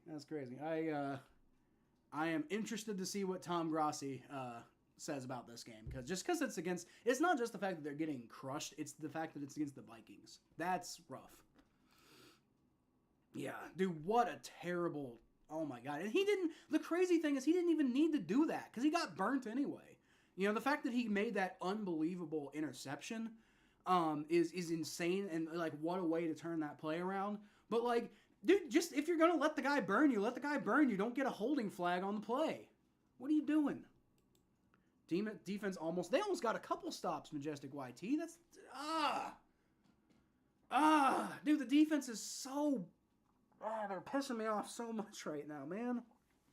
God, they've had opportunity after opportunity to end it on this drive, and they're just letting it they're letting it seep right through their freaking fingers. I think we're in the second quarter, by the way, right? I think we're in the second quarter, so I should probably update that. Yeah, well, we're well into the second quarter. We've been in the second quarter this whole time. We're 3 minutes left of the second quarter. Look, dude, if you can... Where do they have the ball right now? The Bengals 48. So, I mean, if you can get off the field, then the offense can, still got a little bit of time. And we get the ball back in the second half, right? Like, I mean, we could potentially double up scoring here. If the defense can get off the field, offense goes and scores, and then offense goes and scores again in the second half, suddenly it's 28-7, And you're feeling a lot, at that point, you're just like, defense, get better, but, whatever. Like you still have the opportunity to turn this around. Like, it doesn't have to be this way. Right now, you've got, you're under pressure right now, potentially going into the half tied with the Panthers if you just don't get your defensive shit together. But if you do, then you can turn it right around, and you can go into the half with a 21-7 lead potentially if you take advantage of the moment. And that's, why the Bengals are 0-3 right now? Because they have not taken advantage of the moment when the moments have been there. Like, that's the reason they're 0-3 right now, is because they've had all sorts of opportunities to win these games, and they just drop the ball when the opportunities pop up. Sometimes literally. All right, Dalton, under center. Shotgun snap, rolls back, throws it short, and Jermaine Pratt brings him down behind the line. Good job. Good job. Now it's going to be 3rd and 4. Yeah, they're going to call it 4. Yeah, it was behind the line, but it was only by, a few inches. It wasn't a big tackle for a loss, but it was a tackle for the loss nonetheless. So, it's going to be 3rd and 4. If you can get off the field here, if you can make them punt, you've got a big opportunity to do something special. As 254, 253 for sinking purposes, 251, 250 left in this ball game, or left in this first half. So you got a golden opportunity here. Don't screw it up. Andy Dalton, shotgun formation, takes a snap, no pressure. Roll. Oh my God, he throws it right over the middle. Deontay Johnson gets the first down, because of course he fucking does. Because they can't stop 3rd and short. They can't stop 3rd down at all. Like, they just cannot. I don't know what their problem is on 3rd down, because they're okay on 1st and 2nd down for the most part, and then they just cannot get it done on 3rd down. I don't understand what the issue is. I do not understand what this defense's issue is.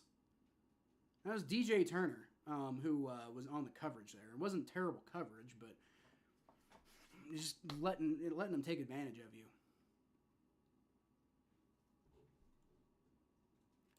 Unbelievable.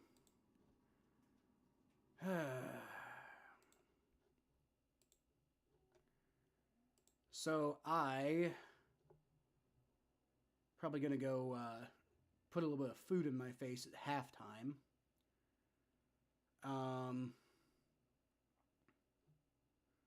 Let's see if I can find a quick episode to put up so it's not quite as annoying.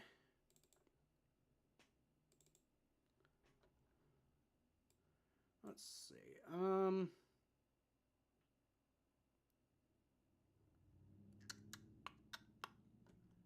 Y'all got an idea for an episode you want to watch?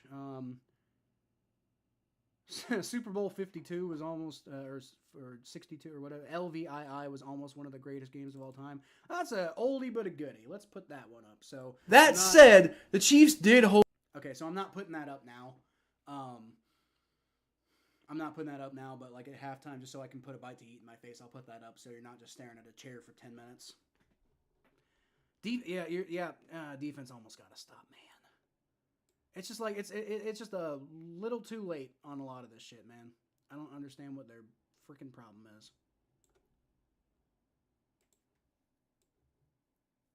Do not understand what the issue is. Unbelievable. We'll do an in-person watch. When will I do an in-person watch party? I never even thought about that, Jeff. You want to do one? I mean, we'll have to figure out when a good opportunity to do that would be, but I mean, yeah, we can talk about that at some point if you want to do that. Vikings are up 28-0. Good God. Buccaneers are up 24-0. I'd rather have the flag go for like 10 yards and the deep ball go for like 30 though. But Aaron, he got burnt anyway. That's what I'm saying. He got burnt anyway. And then he made up for it by getting that interception. Like that's all I'm saying. Is like you didn't need to do that on that play. Like you could have just I mean, it would have been a better idea to just let him blow by you. I don't know, man. Trevor Lawrence with the dumbest throw today. Dude, he has had the worst arc this year. Trevor has had an awful career. He hasn't, but he's had a terrible last couple of years, Jeff. Jordan Love has thrown a second pick. Terrible. Kitty goes meow. Well, they still have the opportunity to go meow right now, John. They do.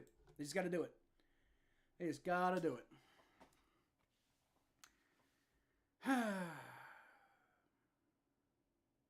First and 10 from the 42-yard line.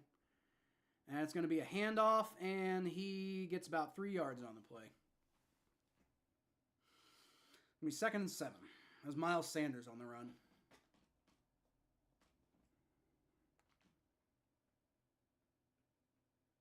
Dude, missed opportunity after missed opportunity. And it feels weird for me to be sitting here complaining while we're winning. But, man, the defense keeps missing all these opportunities. We're not going to keep winning. The Panthers are content to just let this clock run out, by the way. Andy Dalton takes a shotgun snap, throws. Oh, my God. Wide open. Not wide open, but, you know, terrible coverage. Xavier Legette is just shredding our defense today, dude. Man. And Xavier, well, I guess not as much as Deontay Johnson, but he's got 4 catches for 41 yards so far. Deontay Johnson's got 54 yards on 5 catches. Terrible. Just terrible. The Bengals take their first time out. At this point, why bother? At this point, the Panthers are just like... At this point, what you're hoping to do is you're hoping to stop the Panthers from getting in the end zone, and you hold them to a field goal, and they're going to run that clock way down. Like, at this point, with 1:19 left to go, why are you taking a timeout? Like, I guess, whatever, do it anyway, but, like, it really just kind of feels like you're extending this for no reason. It's so hot where I am, I might make it 100, it might make 100 today, I'm like 2 hours from Canada. Terrible. I don't even know what the temperature is outside here. All right, it's going to be a handoff to Miles Sanders, and, God, nobody can fucking tackle him. He gets ended up thrown out of bounds after about a 13-yard pickup, and it looks like Jermaine Pratt might be hurt. It's not good. Either that or he's pissed. Hope he's just pissed. They're not really focusing on it on the broadcast, so hopefully that's it. Von Bell just gets completely obliterated on that play with the juke.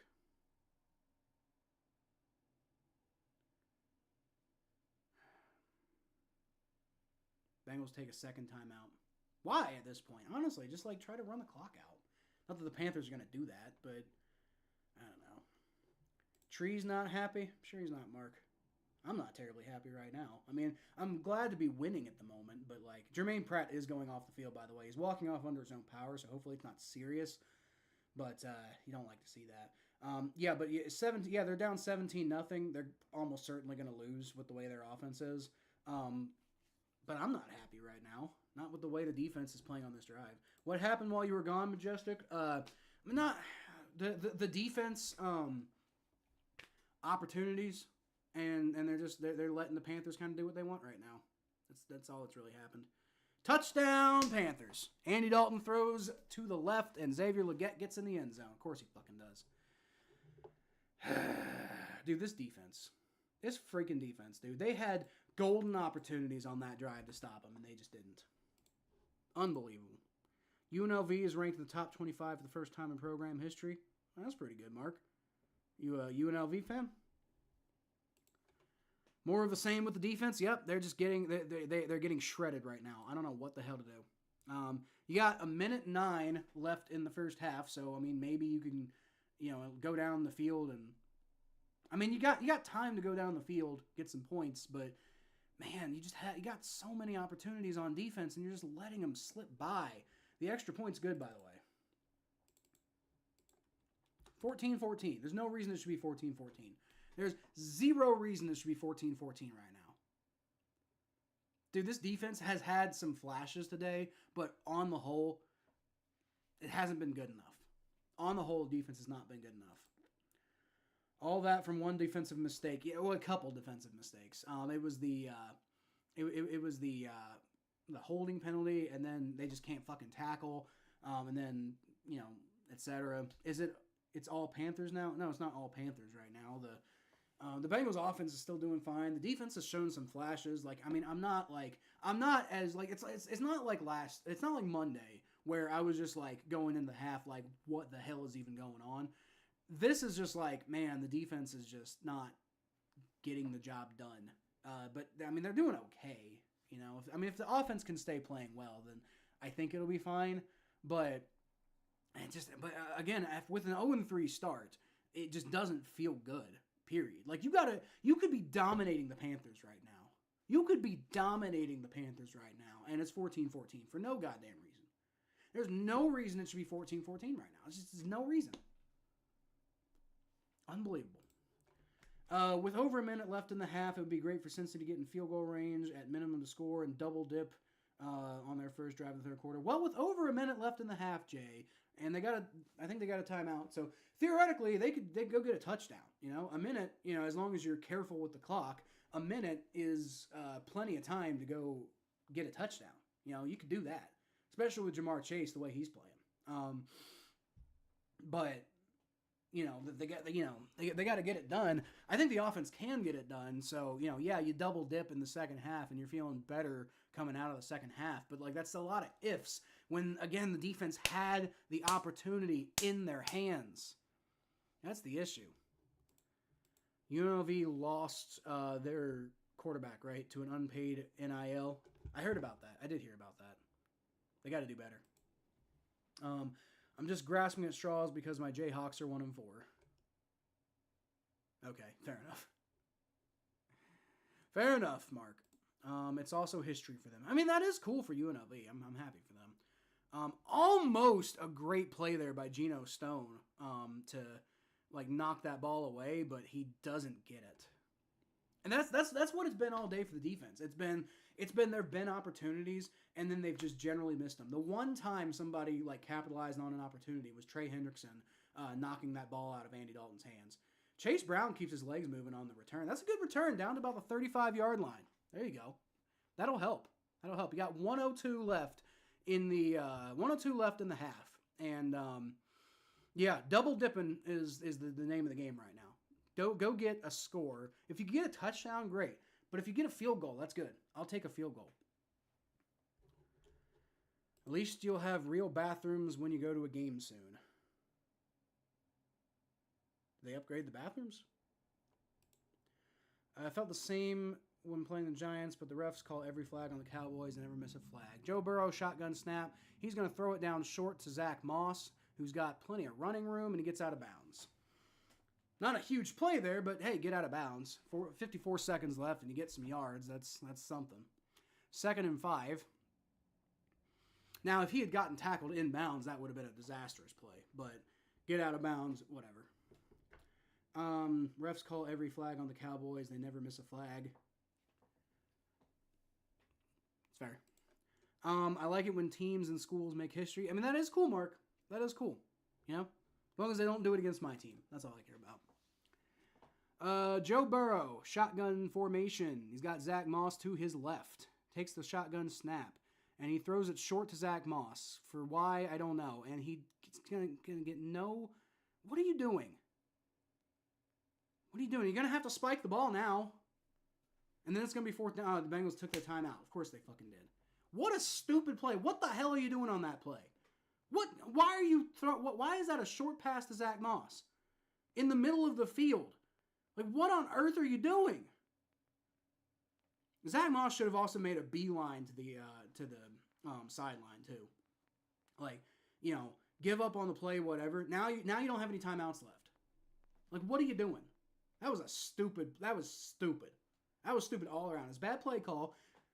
I don't know what the hell, why Joe Burrow's throwing that ball there in that moment. I don't know why Zach Moss isn't making a beeline to the sideline. Now it's 48 seconds, no timeouts left, and suddenly you're in a position where you might not get any points on this drive. 3rd and 5. Unbelievable. Unbelievable, dude. You're going to have to get a big chunk play here. That's the thing. Or here or on the next play. Joe Burrow shotgun snap. He's going to throw it, and, well, there's a chunk, and T. Higgins does get out of bounds. There you go. 43 seconds left to go. There you go. There you go. Getting some offense. There we finally... Tired of watching football after seeing 20 flags in a game. I'm sure you are, Majestic. It's getting a little weird with all the flags. And, I mean, at the same time, like, if they don't call those flags, people are going to pitch a tantrum. So, you know, I do kind of understand. In that case, I understand why the refs are in a bit of a bind. Like, what do you even do at that point? Our only win was against Lindenwood. It's rough, Mark. 1st and 10 from the 50. So they are close to field goal range, not quite there yet. 43 seconds left. Joe Burrow's going to throw it over the middle. There you go! There you go! Big catch there. Big catch by, was that Yoshi? And looks like he's a little banged up. That's not great. Yoshi picks up about 20 yards on the play. And they're just going to spike it here. There you go. All right. 25 seconds left to play, and Yoshi basically just had to get set. And looks like he's got something going on with his ribs. Or maybe, hopefully he's got the wind knocked out of him or something. I don't know. Not great. Not great. But hey, you caught that ball like a champ, bro. Looks like number 21 from the Panthers laid a massive hit on him. That's Nick Scott. He's still tormenting me. Nick Scott is still tormenting me. God, I hate him. God, I hate Nick Scott. It looks like he's okay now. Must have just gotten the wind knocked out of him. Looks like he's fine. Kansas had porta potties at the stadium. That's terrible. Past 3 years, the Bengals started at minimum 0-2 all 3 years. I know, right? It's like, I don't know what their problem is, dude.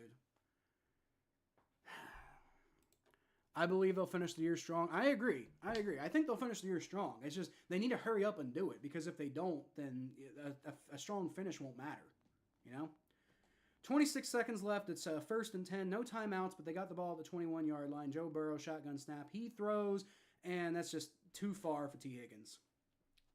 So, you know, falls harmlessly to the ground. 22 seconds left.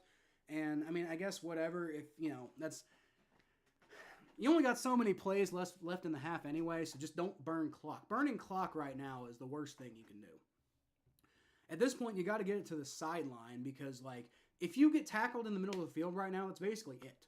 You know, you're going to have to go spike the ball, and then you're going to have to, well, I don't know. If you get it near the goal line, maybe you could take one more shot, right? Got to target the end zone. Joe Burrow shotgun snap. Throws it up high for T. Higgins. And there you go. Going to get a pass interference. T. Higgins was being manhandled on that play. There you go. Pass interference. That's huge right there. Absolutely huge right there. And, I mean, theoretically, you could try to run the ball in at this point, but then you're also risking, you know, the clock. Pass interference on the Panthers. There you go. Finally, pass interference being called against the not us. At this point, I just want to beat K-State. I feel that. As a fan of a relatively irrelevant football team in college, which by which I mean both Kentucky, which is my childhood team, and OU, which is the school that I went to.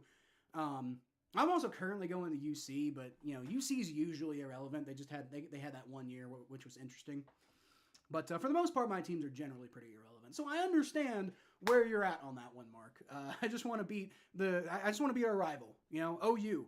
You know, if you beat Miami, I'm happy. You lose all the rest of your games, but you beat Miami, I'm cool. UK. You lose all the rest of your games. I mean, I don't even really know at that point.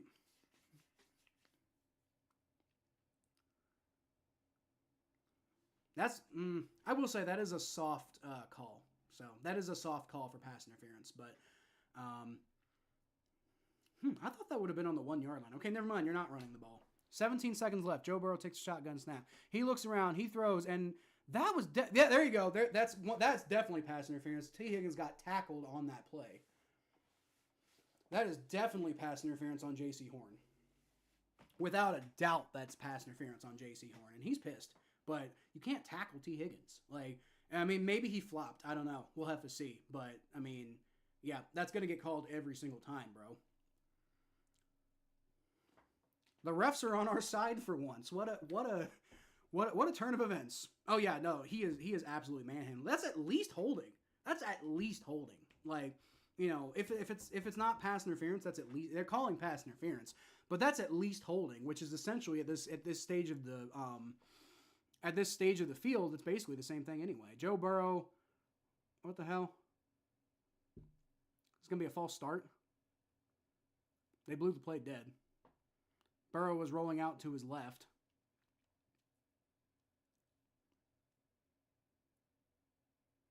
Was it a timeout? I think the Panthers must have called it. No, there's no timeouts left. What the hell? They didn't do any penalty signal, and I don't see anything coming up on the thing. They're saying the ref wasn't ready. Oh, okay, yeah. So the ref just got in the way of the play. That sucks, dude. That's just the ref getting in the way of momentum. That's terrible. All right, Joe Burrow from the 1 yard line takes a shotgun snap, looks around. He's got it down the middle. What are you doing? He was good. Jamar Chase falls on the ground, but dude, he had wide open Mike Gesicki. Mike Gesicki was wide open in the middle of the field. That would have been an easy touchdown. Man, come on. Yeah, dude, Mike Gesicki comes in the middle here.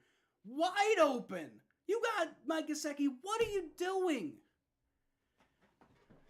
Jamar Chase ends up trying to grab a pass interference call, but at this point, who cares? Who cares about pass interference at this point? You got 11 seconds left. Why are you not targeting Mike Gesicki on that play? Joe Burrow shotgun snap. 8 seconds, 7 seconds, and he's just going to throw it in the back of the end zone. 6 seconds left. I think he might just be going for a field goal here now. Or maybe not. I don't know. Maybe we're going to try for one quick fire into the end zone. That's what I think they're going to do. What are they... dude, Mike Gesicki was wide open, dude. 28-0 Vikings. Good God. 24-7 Buccaneers. Texans are overrated. I think they are. They were too hyped for an old Stephon Diggs. Yep. Should win that game. Yep, they should. I'll get to your comment here in a second, Jay.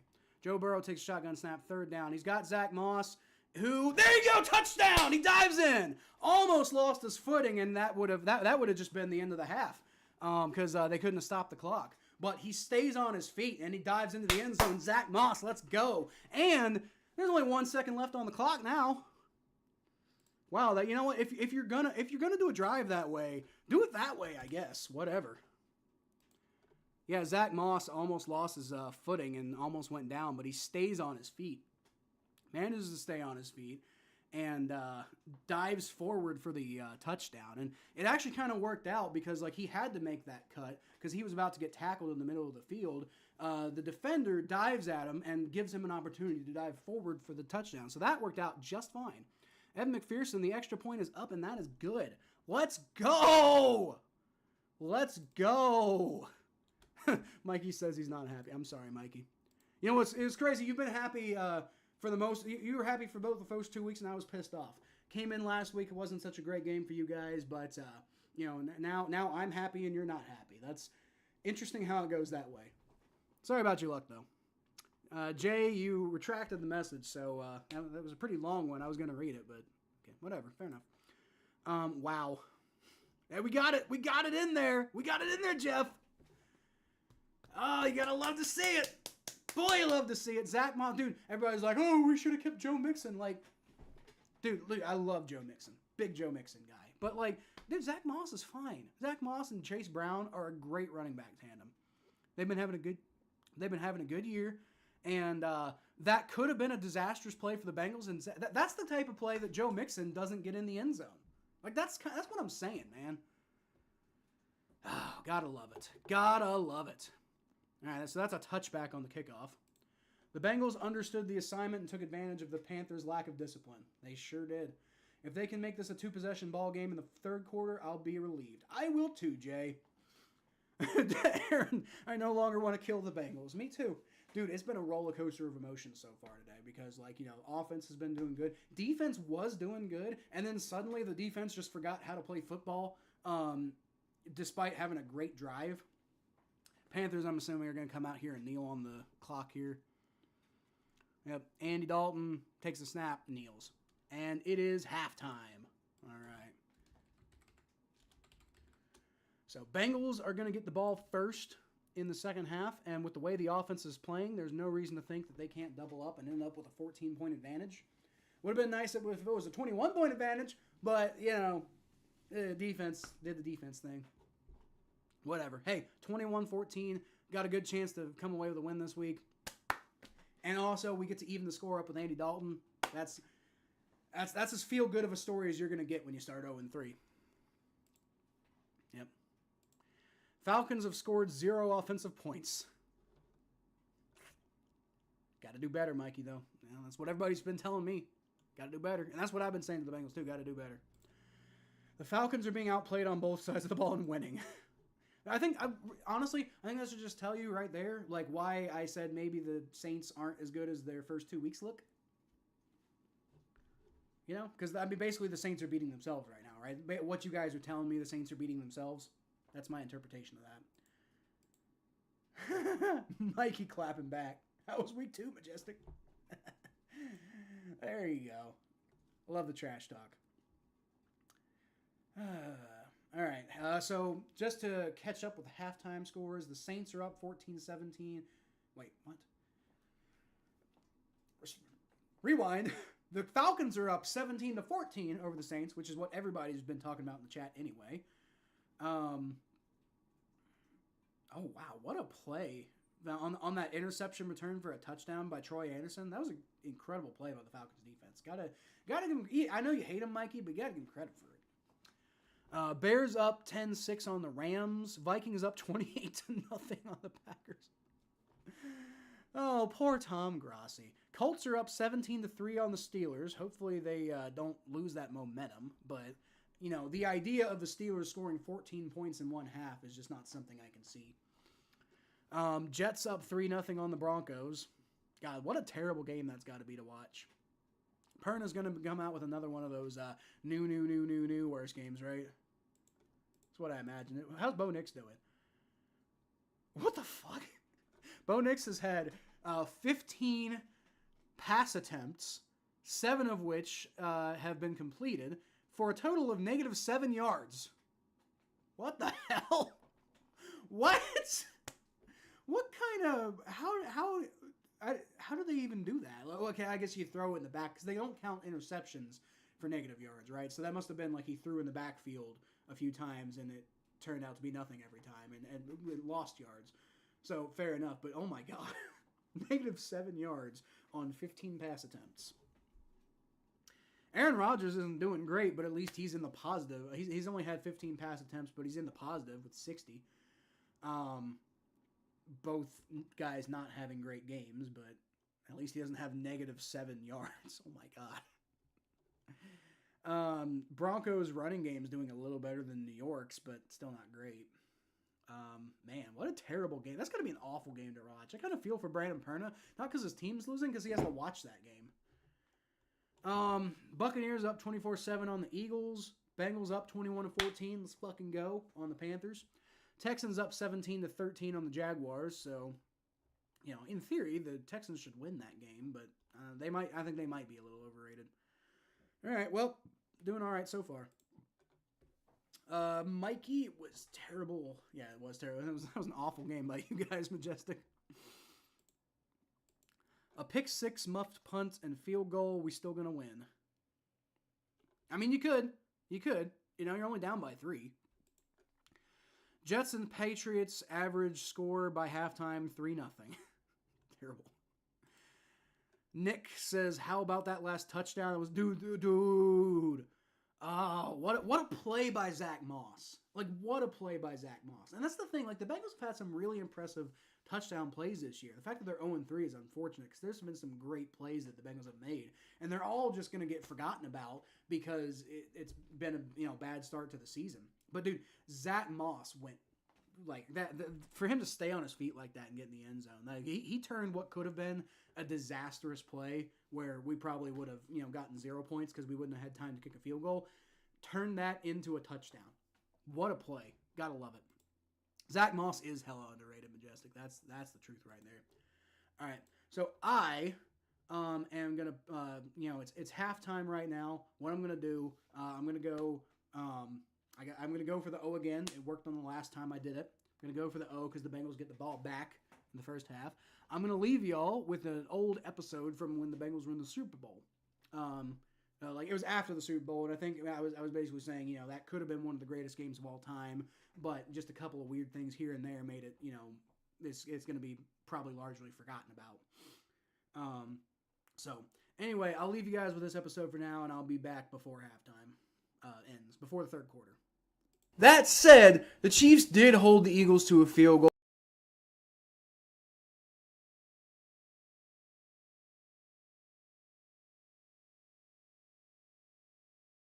Which might mean for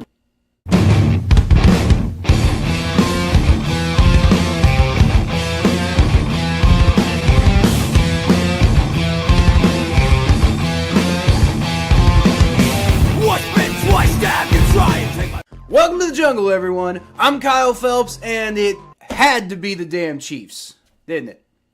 Don't get me wrong, I'm really happy for really likable guys like Patrick Mahomes, Andy Reid, yes, Travis Kelce, I still like Travis Kelce, and some of the solid Kansas City Chiefs fans that I've come to know over the years.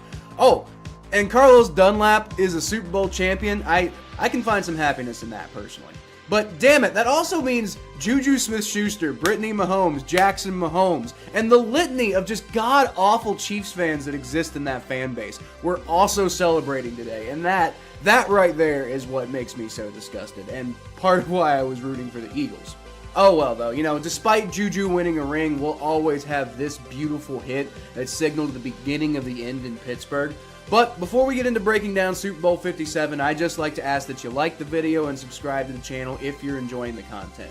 It really helps my channel out, and it helps you know when all of my content drops. Now, I'll tell you one thing, y'all. You absolutely have to give it up to the Chiefs for the grit and determination it took to overcome their less than ideal start in this one. I'll tell you one thing, I was personally looking forward to the Chiefs losing a game where the Eagles ended up getting some big calls and key moments so we could hear the Chiefs fans just gripe and moan all offseason, just like they did after the AFC Championship game last year. Despite calling out Bengals fans for being sore losers this year, which, some of them were, but the Chiefs fans did the same damn thing last year, and I was, kind of hoping that we'd see it again so I could be like, see, I told you they were like this, but, we got what we got, and it's not all Chiefs fans, it's just some of y'all make an otherwise very likable squad very hateable, and it's just annoying, Early on, we saw the Eagles and Chiefs both putting up touchdowns on their first possessions of the game. I told everybody around me that this is going to be a super high-scoring game at this point, judging by the way the defenses were playing, and yeah, that's pretty much what happened. Anyway, Chiefs missed a field goal, and the Eagles marched down the field for a touchdown. Chiefs went 3 and out, the Eagles started marching down the field again. Based on the way this game was going so far, it was starting to feel like the Eagles were really starting to seize the momentum and take control of this game. Then, Jalen Hurts inexplicably fumbled the ball behind the line of scrimmage. Nobody poked it out or anything, he just dropped it. Nick Bolton returned that fumble for a touchdown, and that was pretty much that. They got the ball back and confirmed that they were going on a good drive by going for a long, grinding touchdown on this one that they appeared to be putting together on the last drive, and finished the half, forcing the Chiefs to punt and knocking through a field goal, so now they're up 24-14. So I'm sure at this point you can see the difference that the fumble touchdown made in this game. I won't even call it a strip six, though, because Hurts literally dropped the ball before anybody was even on him. But seriously, if that drive had ended with a touchdown for the Eagles instead of the Chiefs, then it could have been a 31-7 ball game at the half. And as gritty as tenacious as the Chiefs were to come back in this one, I don't think they would have overcome a 31-7 deficit. It's like I wholeheartedly believe that if Hurts doesn't drop that ball, this Super Bowl ends in kind of like a boring blowout. Nobody's ever really going to remember it. They're just going to remember that the Eagles were a really good team this year. And it seems like he believes that too, though, because he was absolutely kicking himself for that fumble at the press conference. I mean, like, that's got to absolutely suck, man. So the Chiefs did that thing that I've seen the Bengals do so many times in Joe Burrow's career, and that's stare a halftime deficit right in the face, knowing damn well they have the ball first in the second half, and laughing in the face of elimination. The Chiefs marched right down the field, and they scored a touchdown with the first possession of the second half. And by the way, I'm telling y'all, defense really did not make much of an appearance tonight outside of that fumble touchdown. That said, the Chiefs did hold the Eagles to a field goal on the ensuing possession, which might have been all the proof that we needed that the fates had deigned for the Chiefs to win this game. Or maybe it was the scriptwriters. I don't know, but finally somebody played some damn defense over an important drive, and that was pretty much it. The Eagles had to settle for a field goal, and the Chiefs, of course, took a lead with a touchdown on their next possession. The Eagles would never take another lead in this ball game. They did get the ball back, but they went 3 and out, and the Chiefs got another touchdown on their next drive. Somebody, for the love of God, cover Travis Kelce and that TikTok guy. The Eagles finally managed to put some offense together on the next drive, and then they tied it up with a Jalen Hurts scramble for a 2-point conversion. But with 5 minutes left, the Chiefs get the ball in a tie ball game, and I think we all know how this script goes. The Chiefs were virtually unstoppable at following through with the famous words of their legendary coach, Hank Stram. Just keep matriculating the ball down the field, boys. They got the ball down to the Eagles' 15. Okay, all right. Yep. Went for the O. I'm gonna have to go back and watch that episode. I don't even I remember it was largely. I can't remember at this point, but I think it was largely an episode about how, like, you know, man, that there was so much to that game, but, you know, it just, you know, the way that it ended. I think for anybody, unless you're a Rams fan, but the way it ended for anybody except for people in Los Angeles was just, you know, kind of an anticlimactic finish, and it could have been one of the greatest games of all time, and it just ended up kind of being less than amazing. Interestingly enough, now, you know, I'm saying that obviously as a Bengals fan who is very upset by the outcome. So you could argue that maybe I'm a little biased, which I am. But yeah, I don't know. I'd have to go back and I don't really remember. I just that was an episode I found. But I might have to go back and watch it just to see exactly what I said. But yeah, it was a good episode.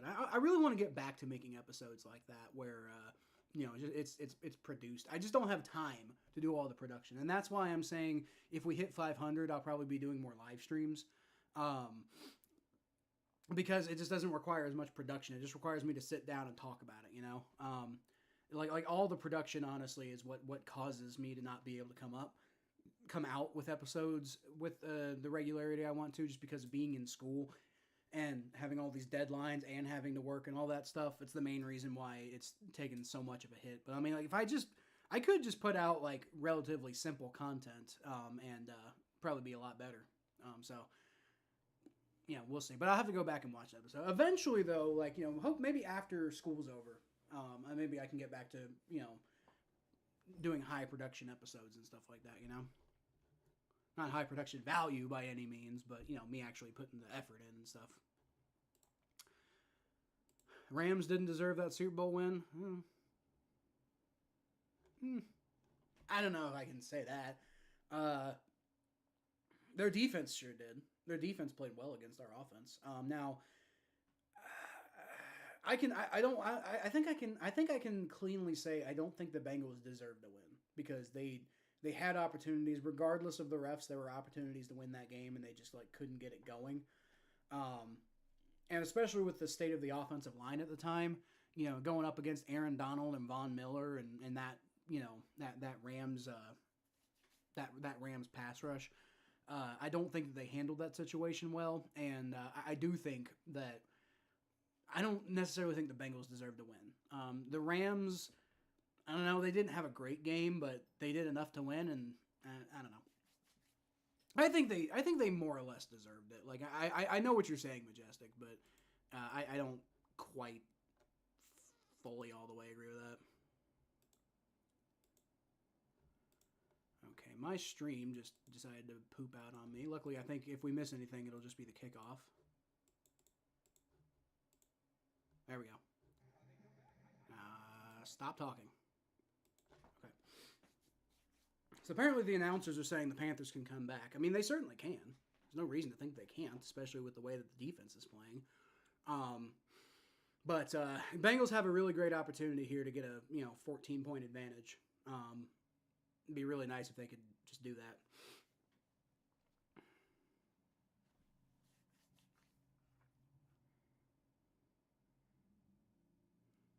I think this stream might actually be a little behind the last one, so yeah, apologies if I'm a little behind everybody, but we've just kind of gotten used to that at this point, right? Like I'm gonna be on a delay from the live version of the game.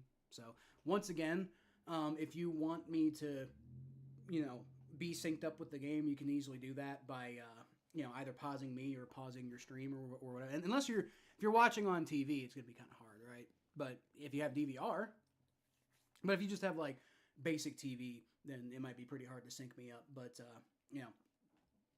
the kickoff just happened now. It's going across the screen. It's going to be returned from the 1-yard line down to the 10, down to the 20, 25, and another good return there by Chase Brown. Gets it out to about the 30-yard line, which is what he did on the last kickoff. So, Chase Brown having a good day returning the ball today. Good to see. Actually, I think the last one was Travion Williams. So, just the Bengals in general having a good day returning the ball. Wish you could watch this game. What game do you have, Majestic? I don't know what they're playing in your area. All right. That's crazy. It looks like the Packers scored a touchdown. Good for them.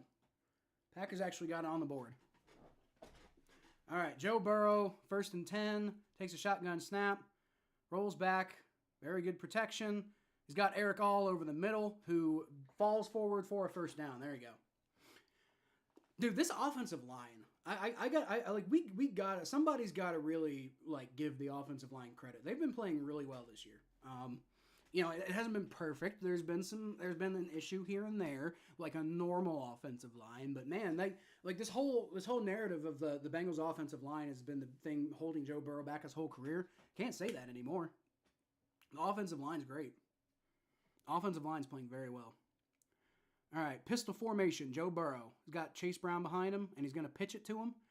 And he builds up a head of steam and gets tripped up, but he does pick up about 8 yards. Good run there. Could have been better, but, I'll take it. Only got the Vikings game and the Bucs game on Spectrum. Well, those are both blowouts, so that's unfortunate. I will say the Packers getting on the board before halftime is important. I mean, are they coming back from a 21-point deficit? I don't know. But, if they had any hope, getting some points before the half ends is, I guess the way to keep some hope alive. Buccaneers are still kicking it to the Eagles. They're at halftime. Bears are ahead of the Rams 10-6. Falcons ahead of the Saints 17-14, and that halftime is over there. Change the chicken to third down. Thank you, Aaron. Or third quarter. Yeah, not third down. See, you make mistakes too, Aaron. Okay, hold on. Quarter. Okay, so I can't spell. Quarter 3. Okay. I am a professional. Actually, I'm technically not. Until I'm actually I've always said my whole life, you're not a professional until you make money off of it, right? So technically, I'm still an amateur. Even though I've been doing this for a long time, and I've got some professional skill sets. but technically still an amateur. Never done anything wrong in my life. Is that so, Aaron? Okay. All right.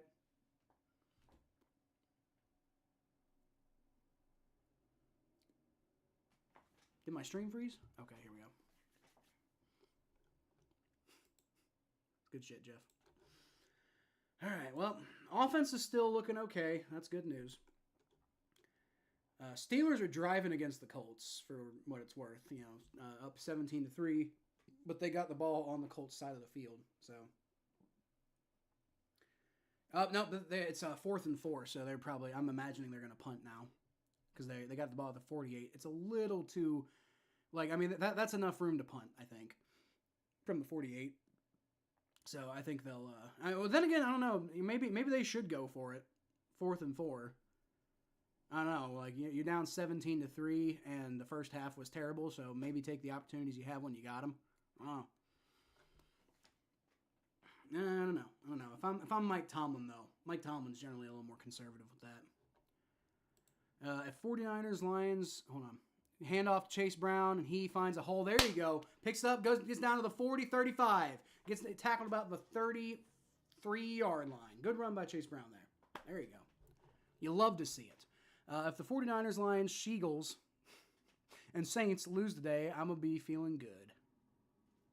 I'm sure you will, Majestic. Who did the Cowboys play this week? Oh, they already played the Giants. They, beat the Giants. Didn't really have the best game, but they beat the Giants. Daniel Jones was the lead passer. 281 yards and an interception. That's rough. Like, of the whole game, Daniel Jones was the lead passer. All right, Joe Burrow sort of fakes a handoff a little bit. Run the fucking ball. Okay, he runs the ball. It takes him forever to actually get the run. And he runs for a first down. So there you go, Joe. And he also protects his body instead of just diving headfirst into contact. Good job. He gives himself up and still manages to get the first down. Gotta love it.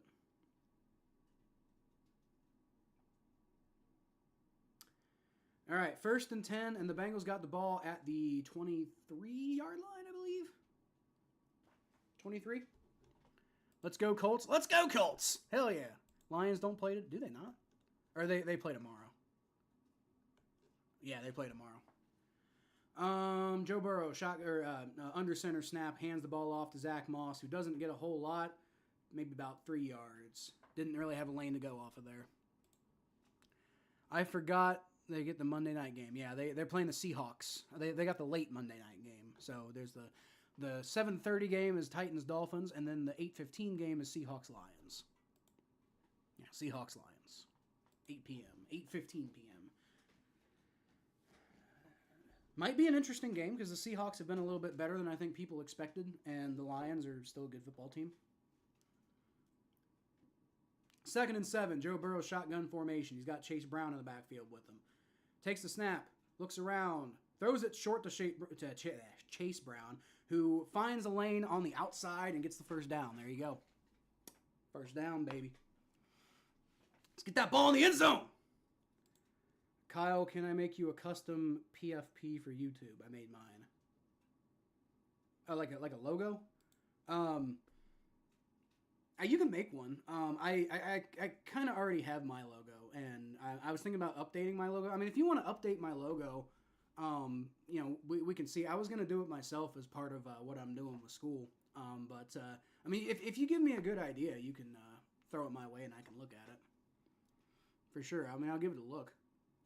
Joe Burrow throws it short to Jamar Chase, who breaks a tackle. There you go. Not quite in for a touchdown, but he does get the first down, and it's going to be 1 yard to go. Jamar Chase having himself a game too. But yeah, Majestic. You can send me one. I can't promise I'm going to use it, but just because I have my own logo, and I was going to update my own logo anyway. But even if I don't, I kind of like my logo. So you could send it to me for sure, and if it's good, I'll take it. There you go. Touchdown, Chase Brown once again. Touchdown, Chase Brown. Dives his way in for a Bengals touchdown. Let's go. It is 27-14. The offense showed up to play today. Offense showed up to play today. Now, if the defense could come through, that'd be good. I'm going to send it to you on Twitter when I'm done. Probably be this week. All right, yeah. Send me what you got. Send me what you got. Like I said, I'm most likely gonna stick with my logo, but we'll see what you come up with. And I mean, hey, if it's good, but I still want to stick with my logo, you know, I can like post it to some stuff. You know, get you a little bit of recognition, right? Be more than happy to do that. Actually, and the field goal's good, the extra point's good, by the way.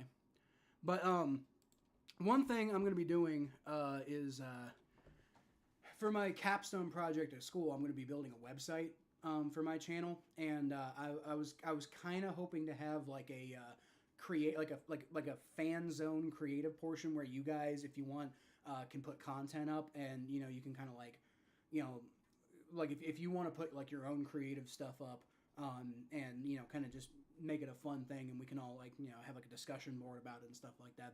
That's one thing I'm thinking about putting together. And like I like going forward to get more, you know, like we get plenty of interaction with this community, but I kind of want to get like I want you guys to like also feel like it's kind of your channel too, you know, like I'm like this is my pet project, but this channel wouldn't exist without the community, right? So I'm gonna be trying going forward to try to find ways to integrate the community we have into being a more central part of the channel, just because I think that'd be more fun for everybody. So at the very least, the logo can go up as part of that project. Majestic. Let's go, Bengals. Let's go. It's 28-14 now. Yes, it is. Yes, it is, Jim. If the Bengals can just keep having more points than the Panthers, we'll pull out a win here. That is classic Chris Collinsworth level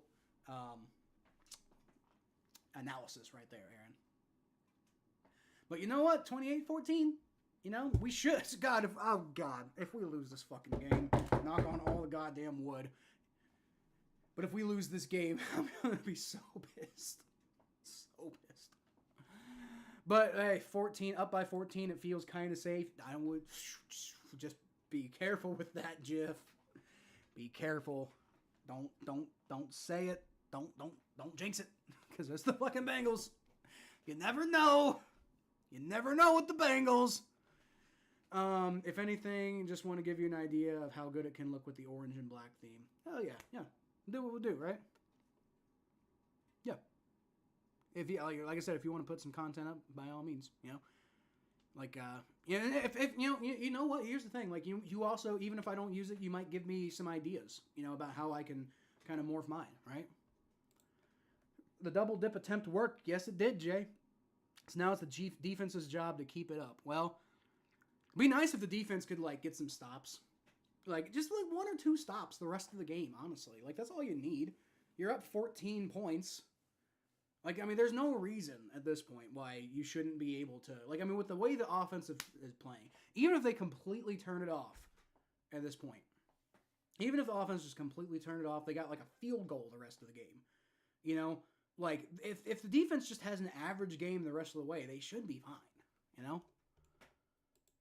New viewers, please subscribe to Kyle. He's so close to 500. That's right, Majestic. Let's go. Let's go. We are so close to 500. We are right on the edge. And that is, as many people know, the first threshold for monetizing a YouTube channel. And then it's about getting those public watch hours up, which a lot of y'all have been like, you know, oh, we're gonna get those public watch hours up for you, Kyle. And I appreciate y'all doing that, but it's mainly my job at that point to make sure that content comes out so that a lot of people, because it's not just about, you know, it's got to come from more than just the 500 subs I have, right?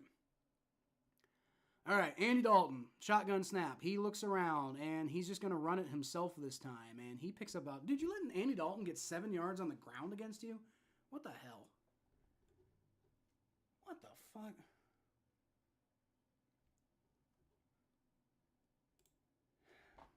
Come on, man.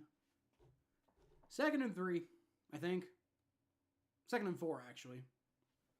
So for once, the broadcast is actually nicer to the Bengals than I am. All right. Well, you know what? I'm going to keep that up, actually. We're going to keep that comment up. That's a good comment. I like that. All right. Andy Dalton is going to do a reverse pitch, and he runs right into Cam Taylor-Britt, who I don't know what the point. Like, why wouldn't you try to avoid him? But yeah, so don't get about maybe 1 yard there for the Panthers. Come on, defense. 3rd and 3. Let's come through. Can I pin this?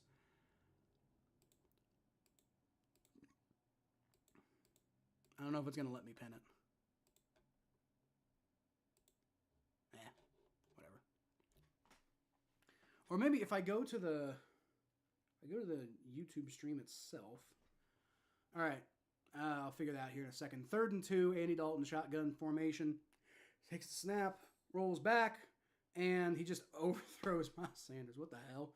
That's a classic Andy Dalton throw right there. 4th and 2, they're going to have to punt. Let's go. Defense came through on that one, although I think they got bailed out a little bit by Andy Dalton.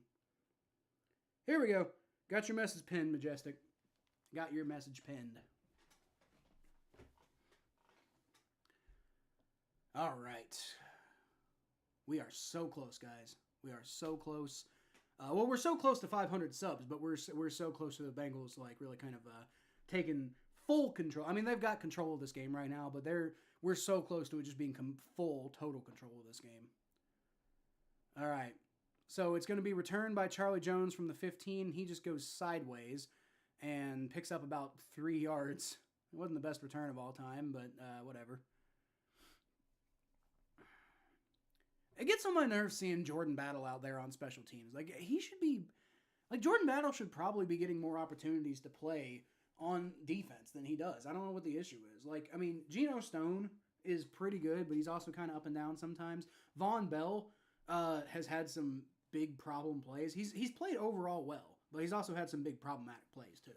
So, I don't know. I just feel like they should take more advantage of having a talented guy like Jordan Battle on their team, you know? It's just weird to me. It's just weird to me that they're not utilizing him more, but whatever.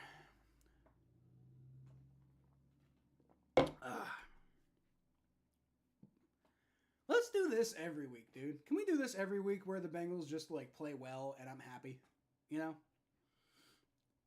When we play the Ravens next week, we can beat the Ravens. There's no reason we can't beat the Ravens. And then after that, it's the Giants. So, I mean, we could be 3-3 in a couple weeks here, right? And that's not ideally what you want, but, you know, considering an 0-3 start, that makes you feel a lot better than you felt after losing to the Commanders. I'm going to make 5 fake accounts and subscribe, but I'm going to spam chat with Turkish propaganda from all 5 accounts. Don't do that. Why Turkish propaganda? Like, Turkey's not exactly like a major player in the world these days. Like, why Turkish propaganda? It's weird.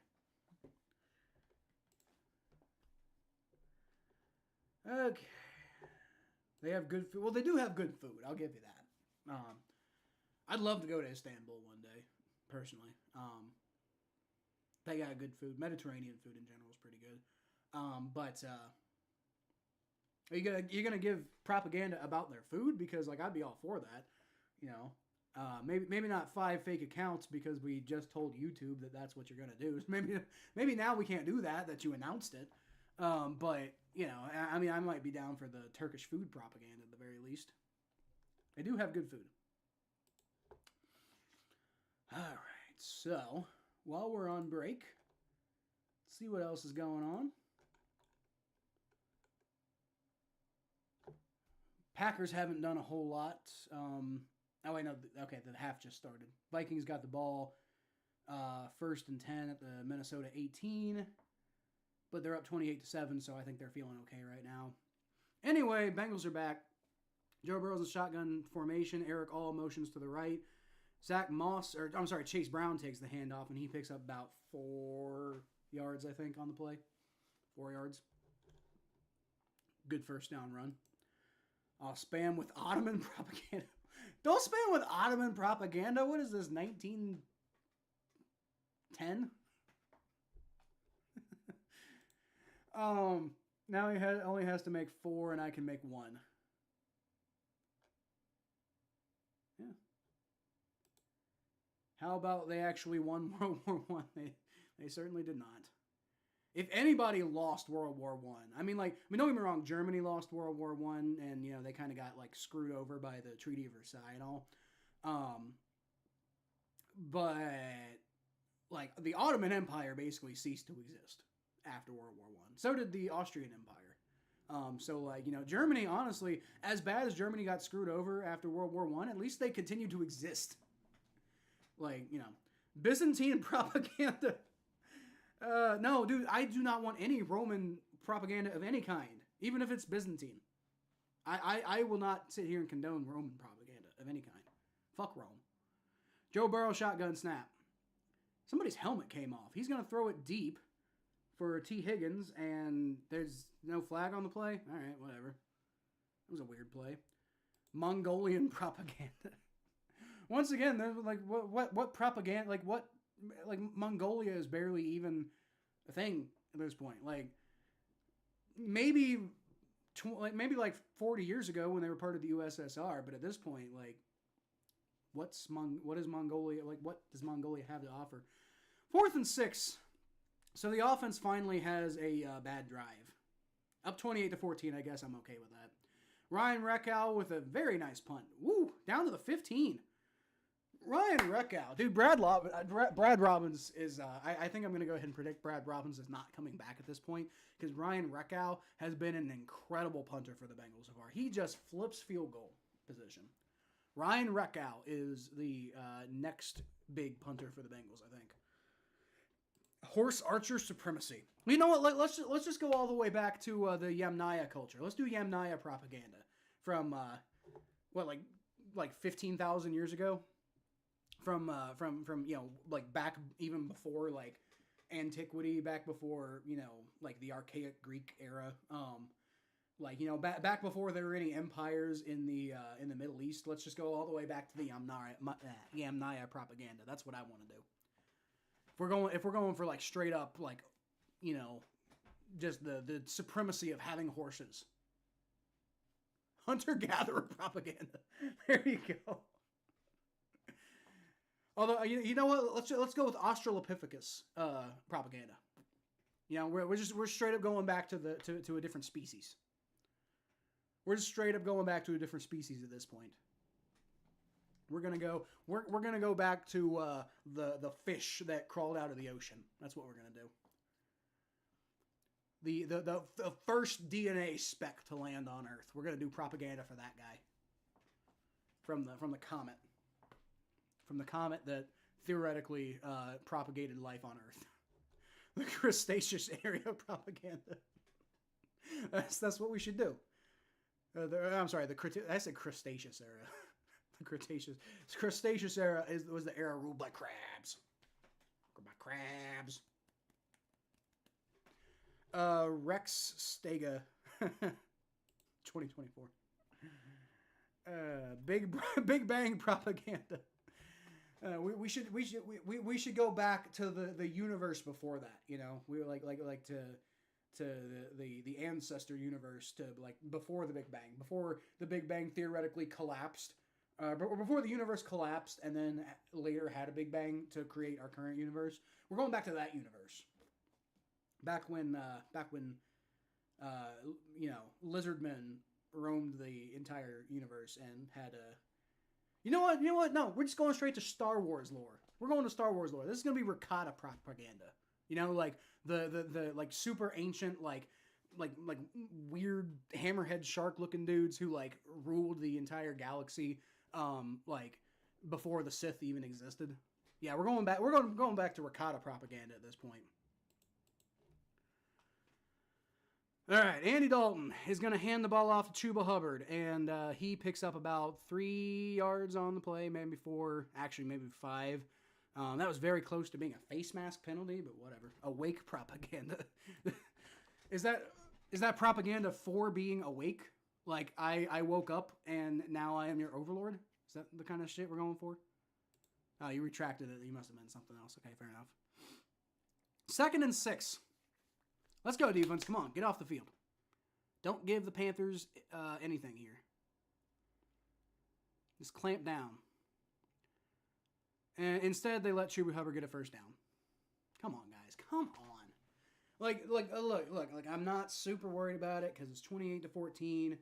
We're halfway through the third quarter. Should be fine. But, like, can the offense take a fucking break once? And the defense actually, like, help them out. That'd be nice. Is that Ewok? I think you mean Ewok propaganda. That'd be... I don't think the Ewoks need propaganda. I think they'll fuck you up. I think the Ewoks will fuck you up. All right, Andy Dalton fakes the handoff, and he throws it and just misses. Misses Xavier Legette. Thank God we're playing Andy Dalton. I seem to remember a game Andy Dalton played against the Panthers one time that was about this bad. Now, not that Andy Dalton's been horrendous today. His one interception was really not his fault. But it's been, probably not the best day for Andy Dalton today. There's a Panthers player hurt on the field. That's not good.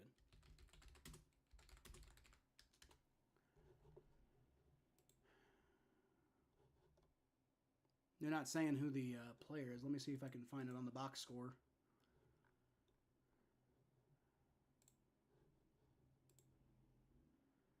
Deontay Johnson hurt on the play. That's not good for the Panthers. He's been earlier he was their leading receiver. I don't know if he still is, but yeah, that's not great. All right, Andy Dalton games against the Panthers include. He probably had a few against the Saints, right?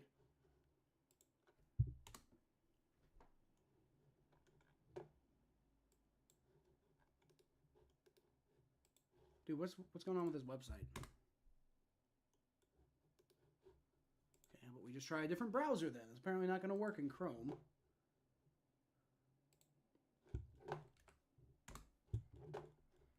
Andy Dalton game log, and it's not working in Brave either. What the hell? Is it going to work in Microsoft Edge?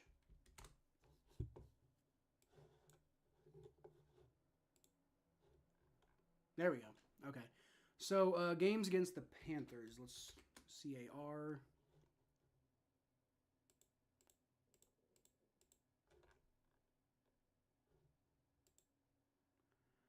Okay, so his first game against the Panthers was in 2014, apparently, where the Bengals tied 37-37 with the Panthers. So I'm guessing he probably had a pretty good game if the game was 37-37. That means the offenses were both going crazy. Andy Dalton threw 2 interceptions. Oh boy. Okay, never mind then. Not the best game by him. That was back when Cam Newton was the quarterback of the Panthers. Let's see. Played him again in 2018, and the Bengals lost 21-31 to the Panthers. That might have been the game I was thinking of. Let's see. Andy Dalton threw 4 interceptions. Yep, that's the game I was thinking of. Andy Dalton threw 4 interceptions against the Cam Newton, Christian McCaffrey Panthers. That was a rough day. That was back in 2018 when the Bengals got off to a pretty good start that year and then ended up missing the playoffs. Not because of that game by any means. And then when he played with the Saints, Dalton played them and lost both games. So one lost 7-10, one lost 14-22. Speaking of Dalton, he takes a shotgun snap and he's going to throw and just completely misses. Completely misses 15 there. He was calling for a flag, but I don't think so, bro. I do not think that was a flag, my friend. Who's that? Jonathan Mingo? Panthers been trying to get him. Oh, that was whoa! Whoa! Was that Geno Stone or was that DJ Turner? That was DJ Turner with the incredible play to knock that ball out. That was a great defensive play there by DJ Turner. So now it's 3rd and 10. So now it is 3rd and 10.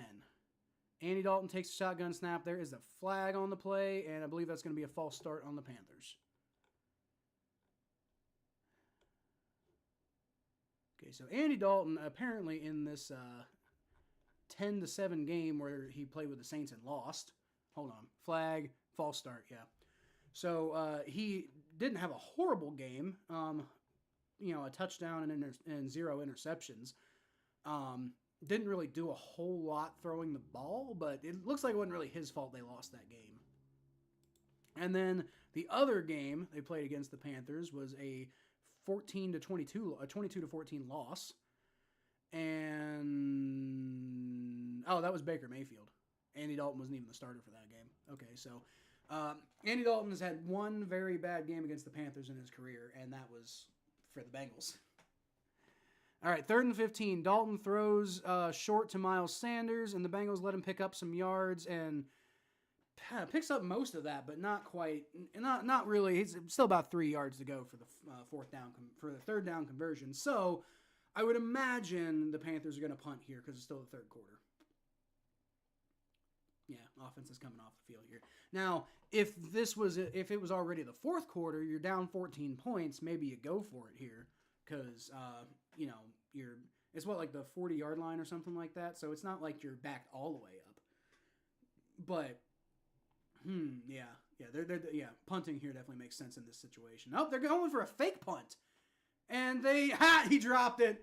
That was a great play by the Bengals to knock that ball out, and they're trying to argue that it was a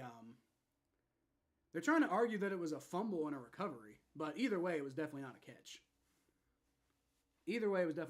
And he came down with it. So that's at the very least, that's going to be a turnover on downs. And actually, I would argue that a fumble recovery would be worse because a fumble recovery means you lose yards on that play. Yeah, that was not a catch. That was not a catch. So that is a failed 4th down conversion, and the Bengals are going to be set up with good field position here. I was thinking that they'd punt here. That makes sense to me that you'd punt here because it's the third quarter. You're only down 14 points. But great job by the Bengals to, take advantage of that play there. Knock that ball out. There you go. Joe Burrow under center. Going to hand the ball off to Zach Moss, who stiff arms one guy, plows his way through a second guy for a massive gain of 2 yards. Yeah, I don't know about stiff arm. It was more like he kind of used his arm to steady himself running past the guy. But, the other one was definitely a broken tackle, and he got all of 2 yards out of that. So, whatever. From the 32-yard line, or 32 and a half, roughly, somewhere around there. 2nd and 8, Joe Burrow, shotgun snap. He's going to throw it, and he's got Mike Gesicki, what the hell are you doing? Dude, he got pushed all the way back, and then he tried to stay on his feet, just go down at that point. Dude, he just lost 5 yards on that play for no reason. There's no reason to stay on your feet at that point.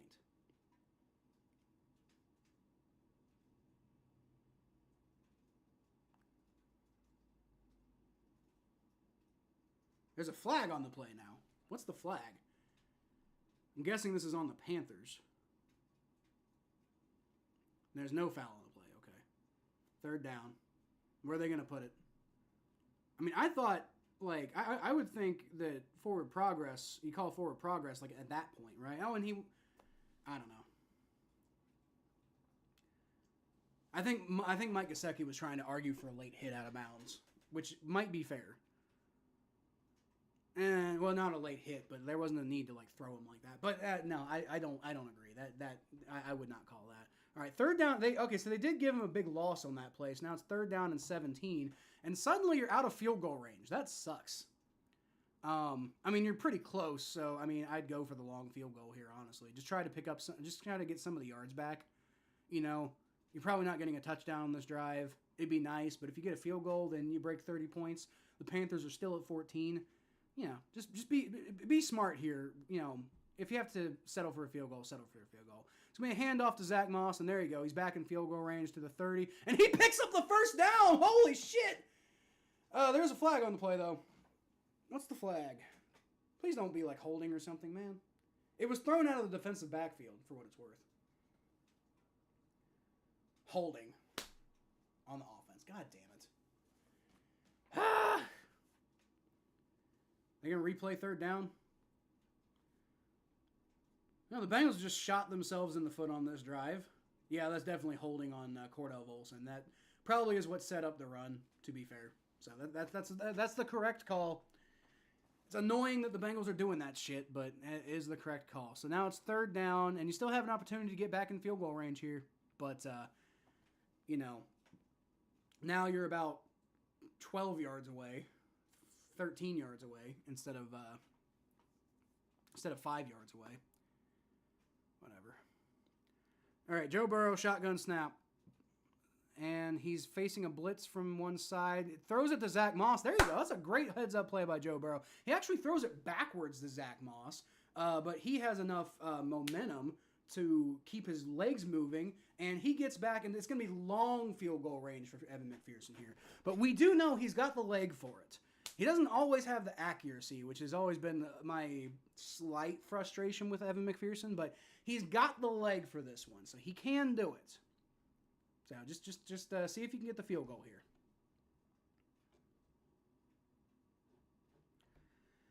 All right. 56-yard field goal attempt. He's got the leg for it. Can he get it in? And can he actually make it happen, too? All right, so the kick is up, and it's accurate. Has he got the leg? He does! He's got it! Evan McPherson with the 56-yard kick. Let's go. Richard said wide right. No, it wasn't even close to wide. It was closer to wide left than it was wide right. What are you talking about? you were just trying to fuck with me. Fuck you. Fuck you, Richard. All right. Yep. All right. I can say I'm feeling pretty comfortable with this game at this point. Bengals got a 31-14 lead on the Panthers. Defense has played not great today, but well enough to allow the offense to just go score a ton of points. Get the job done. There you go.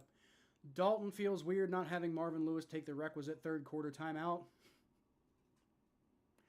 That's probably why he's not having a great game, right? That's because he's like Marvin, where's my third quarter timeout? He's thrown off and everything. It's got to be that. Andy Dalton. I mean, what he had like 5 touchdowns last week, didn't he? Andy Dalton must be so rich by now. Yeah, dude, I bet you anything Andy Dalton is a wealthy man because the Bengals paid him a lot of money. And he's not the type to go out and party a bunch of stuff. I guarantee you he probably, got a financial advisor and smartly invested that money, So I bet you anything Andy Dalton's a very, very wealthy human being. I don't know what his net worth is, but yeah, he's got to be rich. What did DJ Turner do? I must have missed something. What did DJ Turner do, Aaron? Must have completely missed what you're talking about. Must continue to miss. Nope. Still has gone a Super Bowl. I don't think so. They're having a lot of trouble with the Colts right now, so I don't know about going to any Super Bowls. They are only down by 7 now, to be fair. Chuba Hubbard, oh my God. Chuba Hubbard just breaks right through the Bengals defense down to the 40, 35, taken out about the 30-yard line. What are you doing, man? Oh, DJ Turner had the awesome pass breakup. Yeah, no, that was a great play by DJ Turner. That was a great play by DJ Turner. I wasn't sure which play you were talking about. Cordell Volson is a Panthers fan. No, he's not. What? I know what you're talking about with the holding call, but actually, well, he went to North Dakota State, so if he grew up a fan of anybody, it's probably the Vikings, right? Andy Dalton shotgun snap. He pump fakes. Just ends up getting rid of it. There you go. All right, second down. A moral victory to get some points on the drive when they were going backwards. I feel good with a 3-score lead on those Panthers. I do too, Jay. Be really nice if the defense wouldn't let him get a touchdown here. That would really kind of help seal the deal in. But, whatever. Money is money again. He's pretty good on those long kicks, Kevin. His accuracy sometimes bothers me a little bit. But, I mean, he's still a pretty good kicker. I'm not saying, he's like Randy Bullock or anything like that. All right. J. Tufele is in Andy Dalton's face, but he still manages to get the throw off, and the Bengals prevent Deontay Johnson from getting the first down, but it's still about a 9-yard pickup, so it's going to be third down and 1 now. That was a good kick, Aaron. That was a very good kick by Evan McPherson. Looks like the Rams got a touchdown. Got that Michael Jordan financial plan. Dude, I guarantee you, Andy Dalton has been He's such a smart guy in general. I guarantee you he's being super smart with his money. All right. Shotgun formation for Dalton from the 25-yard line. Hands the ball off, and Miles Sanders easily gets the first down. Whatever. At this point, I'm just happy to see that clock running, honestly. Like, I'd really like for the defense to not let the Panthers score, but if you keep the clock running and then you hold them to a field goal, then I guess that's fine. That's probably fine, right? Bears up 24-15 on the Rams. Falcons up 23-17 on the Saints. Vikings up 20-7 on the Packers. Colts are still up 17-10 on the Steelers. It looks like they're in scoring range too, so that's good. They're at the Steelers' 15-yard line right now. Dalton's going to throw it to the end zone. He's got Deontay Johnson, and that was a strike by Andy Dalton to the end zone. That was a good catch there by Deontay Johnson too. That was damn. I'm not even mad. Like, I mean, I'm a little mad, but like that was just a great play. And Cam Taylor-Britt bad on the coverage there. But again, full props to both Andy Dalton and Deontay Johnson on that play. And I gotta say, seeing Deontay Johnson and Andy Dalton work well together, like we are today, that makes me sad. Because Deontay Johnson, former Steeler, I don't like seeing him have good chemistry with Andy Dalton. But whatever. All right, kick is up. That's good. It's a 31-21 ball game, folks. Can't get too comfortable yet. But hopefully the offense just keeps playing well. I think we can officially say that my 35-34 prediction probably isn't happening. Mostly because the Bengals, the only way the Bengals could get 4 points is to get 2 safeties. And that's all the scoring they do the rest of the game, which is extremely unlikely. Yeah, Cam Taylor-Britt just let Deontay Johnson get on the inside. Now, granted, it wasn't horrible coverage by Cam Taylor-Britt. That was a really good throw by that was an elite throw by Andy Dalton. Like, that's the thing about Andy Dalton. He's not an elite quarterback by any means, but he has a lot of talent. And he can make some really good throws. And that right there was a really great throw by Andy Dalton. So you got to give him credit for that. Like you told me yesterday, the Bengals defense is a wet tissue. Did I tell you that yesterday, Richard? I mean, they can be, yeah. They've been okay today, but there's also been a lot of problems, too. Travion Williams returns the ball from the 1-yard line, and he doesn't even get down to the 30 this time. I mean, it's not like, you still get the ball to 27. I guess it's okay, but, could have had a better return than that for sure. Bengals defense is wet tissue. They can be wet tissue sometimes. They've been up and down today. They really need to kind of get their shit together because, right now you're basically with the whole fourth quarter left to play. You're putting a lot of pressure on the offense right now that they've got to keep scoring to win this game. Now, there's no reason they can't do that, but Chase Brown takes the handoff. He picks up about 5 yards on the run. So, hey, offense is playing well. They can keep scoring, but you'd really like it if, the defense would just stop the Panthers, Like, really kind of bring that, really kind of like, make you feel more secure in this game because, I mean, we're still in the third quarter, Anything could happen in the fourth quarter. The Bengals could be outscored by, if they don't score on this drive, there's no reason to think the Bengals can't be outscored by 10 points in the third quarter. Or in the fourth quarter. Joe Burrow fakes the handoff. He throws, and that's a great job to knock that ball away by the Panthers. That was a good throw by Joe Burrow, but number 2 of the Panthers just completely ruins T. Higgins' day on that one. Mike Jackson, the cornerback, making the big play there. Great job by, man, I hate it, but great job by Mike Jackson there on that defensive play. All right, come on. 3rd and 5. Come on, offense. Let's go.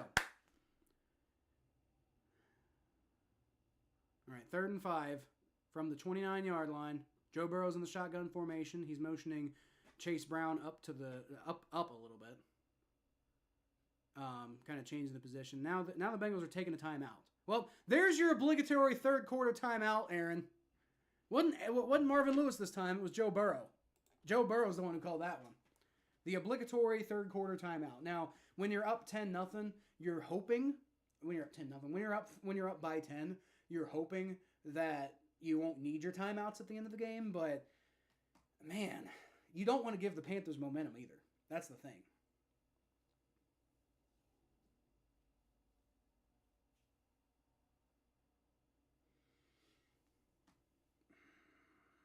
Looks like there was just a lot of miscommunication on that play. So Joe Burrow didn't have much of a chance but to call a timeout. All right, 3rd and 5. Come on. Zach Moss is once again motioning inside. Joe Burrow takes a snap, looks around, and he just keeps running all over the place. Avoids... There you go. And he's got a wide open Zach Moss. Great play by Joe Burrow there. He was just dancing around in the backfield for 4 or 5 seconds, and now there's a flag on the play, which is I'm worried is going to be holding.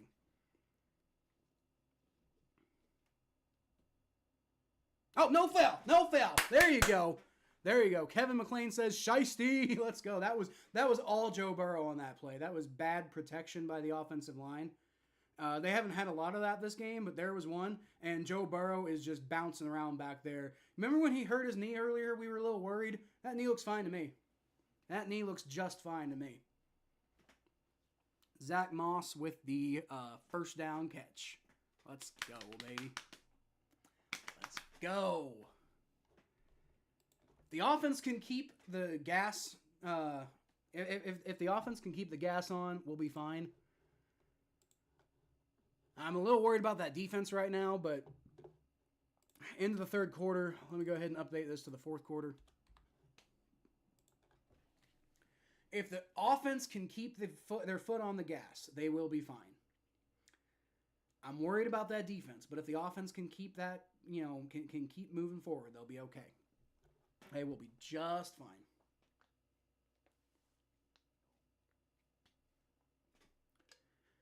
A little worried, though, that we've let the Panthers score 21 points, but Andy Dalton had a big game last week, so maybe that's not the worst thing in the world. And to be clear, the defense has had a better game this week than they did last week, but there've been a bunch of missed opportunities. They could be running away with this game right now if they had had a little bit better end of the first half. Unfortunately, that's not what happened. All right, so Falcons up 23-17 on the Saints, Bears up 24-15 on the Rams, Vikings up 28-7 on the Packers. That they're probably gonna pretty much win that game at this point. Colts, there you go. Colts got a touchdown. They're up 24-10 on the Steelers. So I feel pretty confident about that one. Broncos got a touchdown. They're up 7-6 on the Jets. Buccaneers are up 33-16 on the Eagles. Bengals are winning 31-21 over the Panthers. And the Jaguars are only, no, they're winning again. 20-17 over the Texans. Are the Texans overrated? I think they might be. I think the Texans might be a little bit overrated, guys. Just a little bit. And I say that as a fan of a team who has been very overrated this year, to be fair. But that doesn't mean that just because my team's clearly overrated, doesn't mean that, or at least they've been playing like they're overrated. That doesn't mean there aren't other teams in the NFL that are overrated, and I think the Texans are one of them. They have abused that bass drum for the Panthers, that keep pounding drum that they have. Shaq Thompson is apparently going into the medical tent, so hopefully he's okay. The Panthers safety, I think, might be a linebacker. All right, Joe Burrow's going to pitch it to Chase Brown, and he's got a lane. There you go. Keeps on his feet. He picks up about 9 yards on that play. There you go, Chase Brown. Wasn't the best run blocking, but he just, cut right through him. See, what happened to Shaq Thompson? That's what they're replaying Shaq Thompson here. What a play by Joe Burrow, man. I don't know. Looks like Shaq Thompson didn't look like he got hurt at all on that play, so I don't know what happened with him. 2nd and 1. All right. Run the ball here, honestly. Just hand the ball right off to Chase Brown. Get a first down. Keep that clock moving. That's what you really want to see right now. You got a 10-point advantage. Oh, they're going to throw it. Okay, that's fine. Joe Burrow, Shotgun snap. He's going to throw it deep, and he's got T. Higgins, who catches it, but I think he was out of bounds. Flag on the play. I think that's gonna be a pass interference on the Panthers, dude. The Panthers are getting hammered on pass interference today. You could definitely argue that pass interference, offense. What? Pass interference on offense? What did T. Higgins do? Yeah, okay, yeah. He was tugging on his jersey. Yep, that's fair. Yep, that was pass interference on T. Higgins. That definitely was. Shit. Come on, man. Now it's 2nd and 11. Annoying. That's just annoying right there. You cannot give the Panthers life right now, man. Come on. You're better than that, T. He was out of bounds when he committed the foul. It's still pass interference because the other guy wasn't out of bounds. Joe Burrow throws the ball. He's got a man over the middle for about a 5-yard pickup. That was Chase Brown. So it's going to be 3rd and 6 now. It does, and it's a little dumb, but it's you could say it's a soft call. That one's probably a bit of a soft call, but it is. I mean, you tug on the guy's jersey in the middle of going for the ball like that. It's going to be pass interference every time. Like, that's maybe a little soft, but it's not like it's going to that like every time that's going to be called. Yeah, I didn't see it in the moment, so I guess good on the ref to see that in the moment. All right, Joe Burrow, shotgun formation. From the 46, takes a shotgun snap on 3rd and 6. He throws, and that is caught by Jamar Chase for the first down. Let's go. And he had a guy, that Panthers defender was all over him. Like, to the point where I'm a little surprised there wasn't pass interference there, and he still came down with that ball. No, he got there just in time. That was definitely not pass interference. I see it now. That was perfect timing on the tackle, but, Jamar Chase with the fantastic catch there. Bengals keep the ball moving. Let's go. Don't have to worry about T. Higgins' penalty anymore. All right, Joe Burrow hands the ball off to Zach Moss, who dances out of one tackle. Once again doing all this stuff for a 2-yard gain. That's the second time. That's the second time he's just like put in a ton of effort, only to end up with 2 yards. He broke like 2 tackles on that play. Still only got 2 yards. All right, another Panthers guy is down. Looking at his knee. That's Josie Jewell, the linebacker. Number 47. So that's not good. I think Shaq Thompson's still in the medical tent. Their whole linebacker core is getting decimated right now. You don't love to see that at all. I'm not the type to root for injuries. When people do root for injuries, that's the type of thing that's the type of thing that you'll probably get banned for here.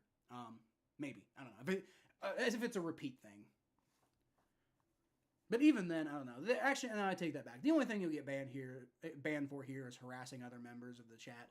Like talk trash all you want, but once you start getting personal, I've banned one guy, and some of you might remember who that is. Some of you might not. But I've banned one guy from this chat before, and that was just because he was levying a bunch of personal attacks against other people in the chat, and I'm not going to let you do that against my community.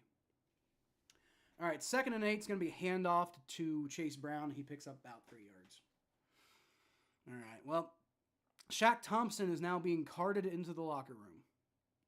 He's done for the day. That's unfortunate for the Panthers. And unfortunate for Shaq Thompson, mostly. It's not good. You don't like to see that. You don't want to see that, I'm a fan of the other team. I don't want to see that.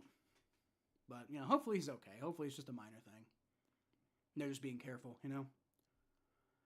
Shotgun snap for Joe Burrow. He has a guy on him, gets out of it, and he throws an interception. He was doing the shiesty thing again, and oh my God, nobody can fucking tackle. What is going on? What the hell was that play? Dude, number 25 of the Panthers, Joe, first of all, where the hell is Joe Burrow throwing that ball to? Getting out of pressure, and just slings the ball up. It's a completely reckless throw. God damn it.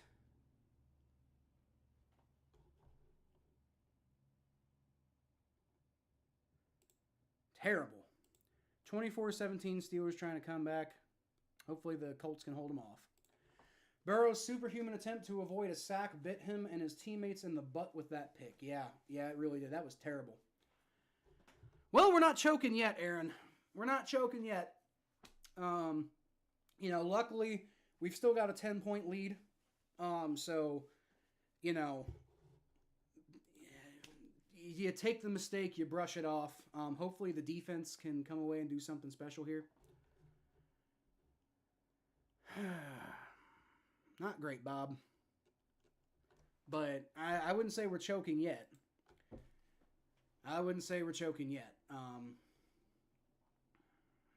You got a 10-point lead, so even if the Panthers get a touchdown on this next drive, you've still got an opportunity to just brush it off if you're the Bengals because you'll still have a lead. But damn, that hurts though. That does hurt. That really hurts. Good thing our defense is playing spectacular, or else I'd be worried. I'm not feeling good right now because it feels like the Panthers will easily get a touchdown at this point. And then you got a 3-point ball game. So I'm not feeling good about that at all. But that was a terrible. I don't know what the hell Joe Burrow's doing there. Like, why are you just throwing it out into nothing like that? That was a classic Andy Dalton throw. Did you take tips from Andy Dalton on the sideline over there, like how to throw a bad pass? That was a terrible throw by Joe Burrow. That was an awful throw by Joe Burrow. Absolutely horrendous throw by Joe Burrow, man. Unbelievable. There's 10:49 left in the game. Oh, he's pissed. He's so pissed. Dude, Joe Burrow is like absolutely raging on the bench over there. He's so mad. I'm good. I'm glad he's mad. I'm glad he's showing that kind of upsetness. You should be mad. That was a terrible play. Joe Burrow. Andy Dalton throws the ball, and it's a fucking first down right away. Right out of the gates, a first down. Come on. That's just unacceptable. That is just unacceptable. This defense, can the offense make one fucking mistake?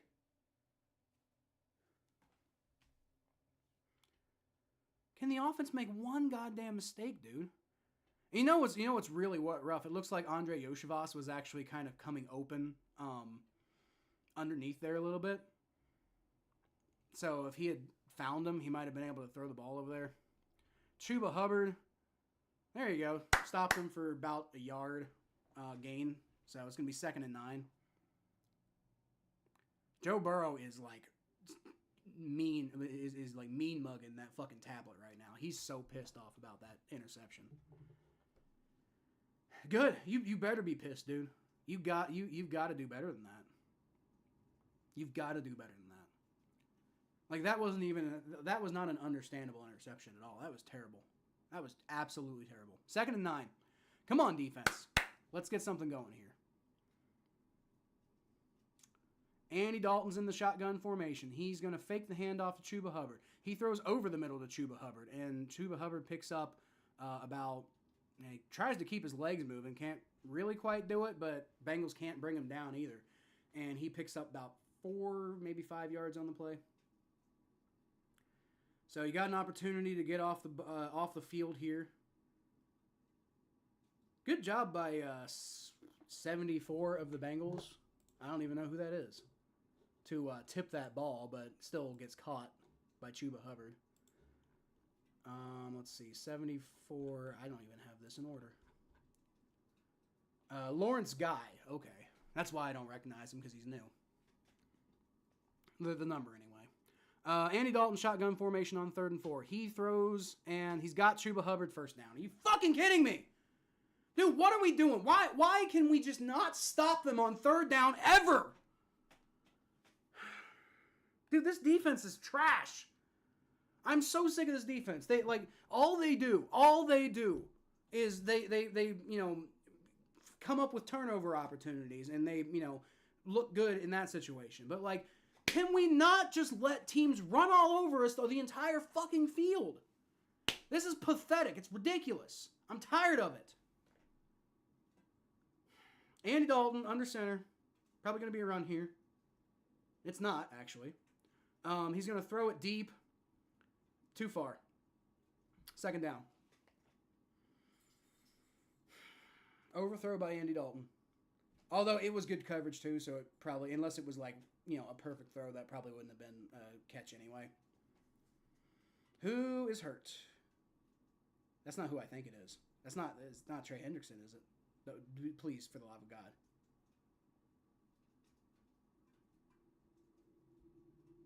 Might have been Lawrence Guy. Who's hurt?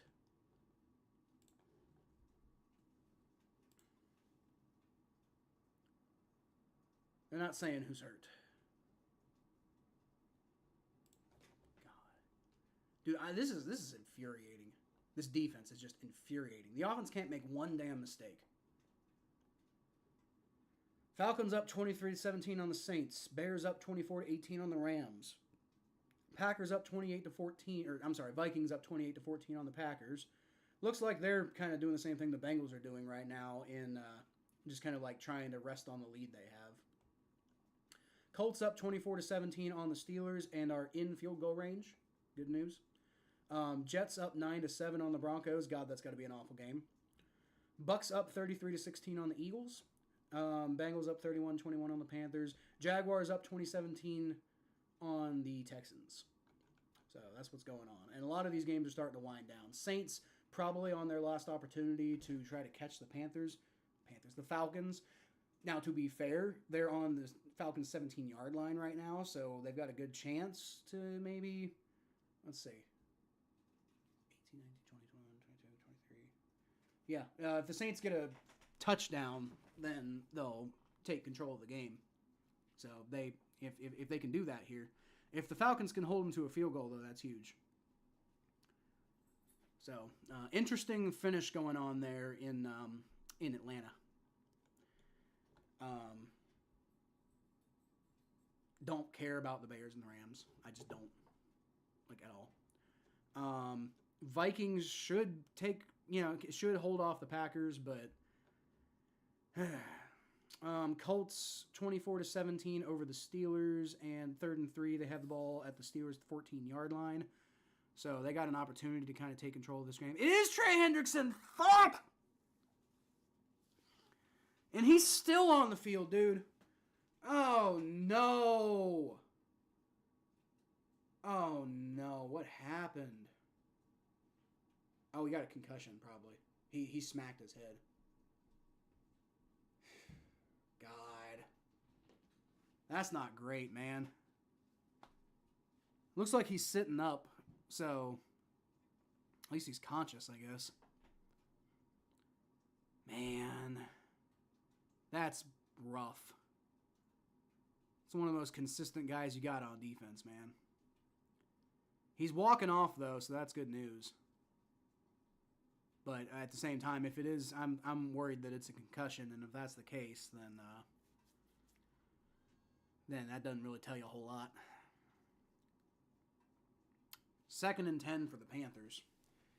Trey Hendrickson's going to have to go off for at least one play.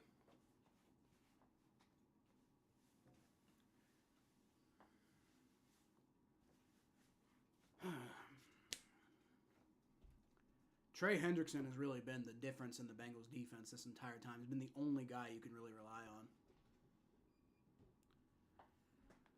on. He's the one who forced that interception that Von Bell caught. Andy Dalton's going to hand the ball off. Chuba Hubbard God, keeps his legs moving. Picks up like 7 yards. Like, what are we even doing? Keeping that clock moving, which is good. But, man, like... Dude, this game, like, with the way the offenses play today, this game should not be, like, you know, we should not be this worried about the outcome of the game right now. We just shouldn't.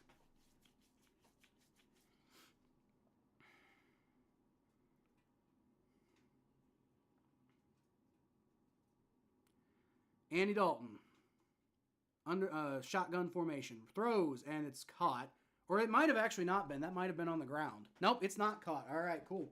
So the defense is going to get off the field. I'm assuming the Panthers are going to take a field goal here because they're down by 10, right? So you got to get a field goal and a touchdown. You take the points while you have them. And you still got 8 minutes left in the fourth. Yeah, Leggett ended up just dropping that ball. And that was a bad pass by Andy Dalton. It was way too low. But that could have been caught, and it just wasn't. So 4th and 4. And I imagine the Panthers are going to come out here for the field goal attempt. So, how long is the field goal attempt? It can't be that long. It's got to be, 40-something yards. Eddie Pinheiro has made 32 straight field goal attempts at home. 48-yard field goal attempt. Okay. There's a flag on the play. What's the flag? Delay of game on the Panthers. All right. Interesting. So, now it's going to be a... 53-yard field goal attempt, I believe. So, this is on the edge of reliable range for most kickers. Or are they saying it was a timeout, so it's still going to be a 48-yard field goal attempt? Okay. Well, still, he could miss it. You never know. He could miss it. That'd be huge if he missed it. If he missed it, that'd be massive. God, come on, let's put that energy out there. Come on. Miss it. Miss. Come on, Eddie Pinheiro. This would be 1 of 39. It's up and it's good. Okay. Never mind. 24. Bengals maintaining a 31-24 lead. They do have a touchdown advantage. With 7:42 left in the fourth quarter, if they can get some offense going, they have a really good opportunity to kind of at least not allow the Panthers to maintain their momentum they have right now, but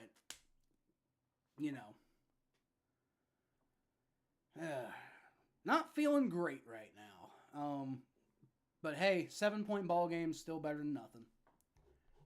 Packers down by 8. Wouldn't that be crazy if they came back? That'd be absolutely nuts if they came back. Also, the Packers are down by 6, not 8. They're down 28-22. So, for what that's worth. While it was smart for Dave Canales to take the points on this drive for Carolina, the score being this close makes me anxious. Yeah, me too, Jay. Me too. The offense has got to come save the day. That's the thing. We can't rely on the defense. We know we can't rely on the defense. So the offense has basically got to just whittle this game away. A long sustained drive here that ends in points, no matter what the points are, would be huge. All right, Travion Williams bobbles that kickoff a little bit, and he gets tackled at the 16-yard line. Man, what an awful return. I mean, the good news is, like I just said, we need a long sustained drive. So the good news is if you're back at the 16-yard line, then, that gives you, if you do a lot of running on this drive, then you could, that gives you more room to whittle the clock down, right?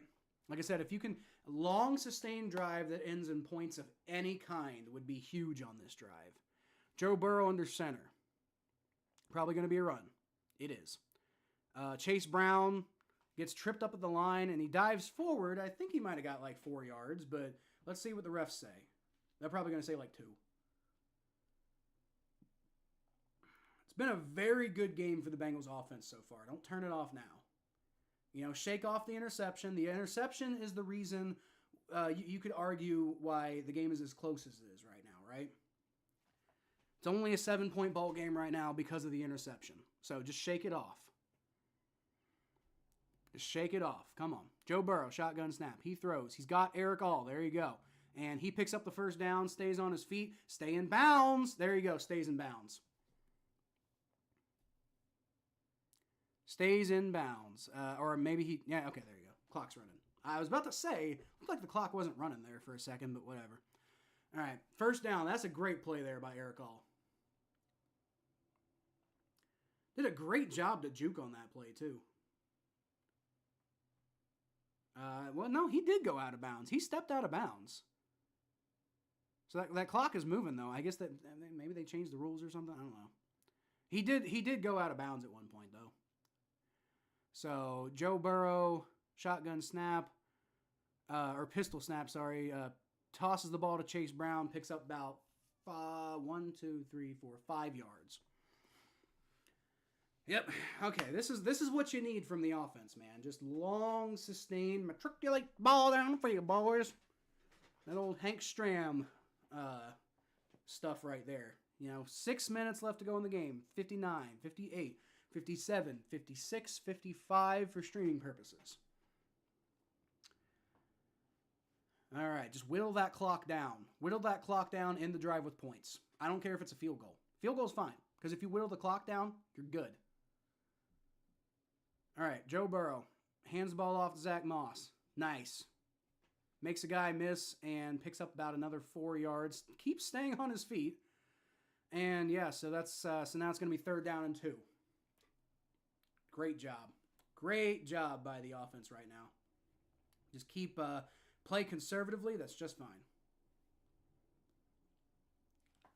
Keep playing conservatively. That's just fine with me. Steelers. Oh boy. Steelers got a touchdown. It's Colts are only winning by 3 points now. 27-24. Come on, Colts. Vikings about to blow this shit. Well, the Colts are about to blow this shit, dude. All right. Hand off to Zach Moss, who gets to the outside, and not quite. Not quite. Gets taken down in the backfield. There's a flag on the play. Not sure what the flag is. Considering where it was, I'm guessing it's going to be on the Bengals. They're going to decline it anyway. Holding on the Bengals, yeah. And they're just going to decline that anyway. So it's 4th down. They're going to have to punt. Are you fucking kidding me? Cordell Volson. Holding once again. But no, it doesn't matter because they... terrible run blocking by Orlando Brown on that play. Orlando Brown's the one who got beat and caused Zach Moss to miss that. So it's 4th and 4 now, and they're just going to have to punt. Defense has got to come through, dude. There's 4:52 left on the clock. They were looking like they were doing good there for a second. I don't know what happened. Ryan Reckow boots the ball away.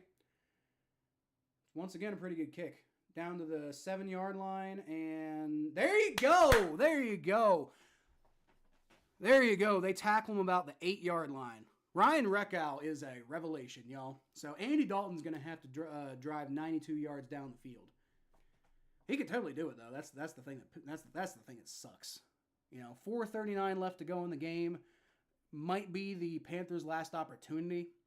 But they're only down by 7. Now, to be fair, the best the Panthers can do, unless they go insane and go for a 2-point conversion, the best the Panthers are going to do here is tie the ball game, and then the Bengals can still win it with a field goal. The Bengals do have 2 timeouts left, so they still kind of control their own destiny here, but don't even let it get to that point. Don't let the Panthers... I mean, if you're going to let the Panthers go down the field, at least control the clock. Andy Dalton, shotgun formation. He throws and it's dropped. That was a good throw, but Mingo dropped it. There you go. Good. Very good to see. Steelers were unable to get points, and so the Colts have the ball now, but Joe Flacco gets sacked and it's 3rd and 15, and oh my God, are the Colts going to blow this? Come on. I'd rather see the Bengals win than the Steelers lose, so I want to focus on this game, but that's annoying. That's just annoying. That game's got 2:52 left. All right, Andy Dalton is in shotgun formation, takes a snap, throws, and batted down by Jermaine Pratt. Fantastic play by Jermaine Pratt there. There you go. There you go. That's the Jermaine Pratt that I'm used to seeing. Could have intercepted it, but, hey, I'll take the bat down. 3rd and 10. Panthers haven't moved an inch yet. If the defense can get off the field here, that's huge. Bengals D came through with a 3 and out. Oh, is that so, Jay? I'm not there yet. So, thanks for the spoiler. All right, well, that's good news then, right? Andy Dalton, shotgun formation, rolls back into the end zone, and he just throws it. Xavier Leggett actually beat, I believe, Cam Taylor-Britt there, but Andy Dalton underthrew it. So, 4th and 10. All right, so the Bengals defense finally came through with a 3-and-out, but the offense still needs to hang on to the ball so they can either get some points or victory formation. That's the thing, dude. It's the same thing I was saying on the last drive, you know?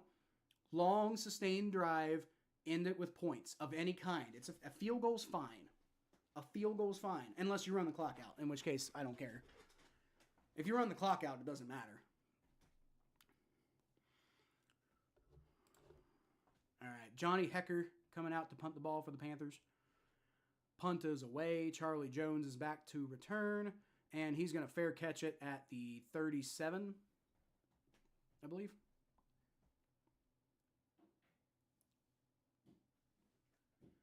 Might be the 36, depending on where the refs spot it. Yoshi done anything? Yeah, Yoshi had a big catch. He hasn't done a lot today, but Yoshi had the one big catch that was crazy. But he got hurt on that play too. So he had one catch for 29 yards, and he got banged up on that play. I think he's been in otherwise, but it hasn't been a big game from him. But he did have the one catch for 29 yards. So he hasn't done nothing. He just, hasn't really been heavily utilized in this game. Mostly because T. Higgins and Jamar Chase have been doing well. You haven't really needed Yoshi in this game. All right, under center, Joe Burrow. He's going to hand the ball off to Zach Moss, who, there you go, he's got a lane, picks up the first down. There you go, down to the 50-yard line. That's what you want to see right there. End this drive in points. Take some time off the clock. If you can do that, you about damn near guarantee yourself a win. You just got to finish the game. That's all you got to do is just finish the game. So close, guys. So close to the Bengals' first win of the season. But I am nervous like hell because I've seen too many times they fuck it up.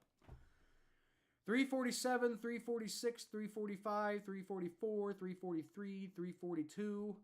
And with 1 second left to go, Joe Burrow snaps the ball, and it's going to be Zach Moss again, who gets a little bit of a hold, dives, and picks up about 3, maybe 4 yards. They're going to call it 3. Cool. That's fine. That's fine. I don't care. Panthers take their first time out with 3:33 left to go in the ball game.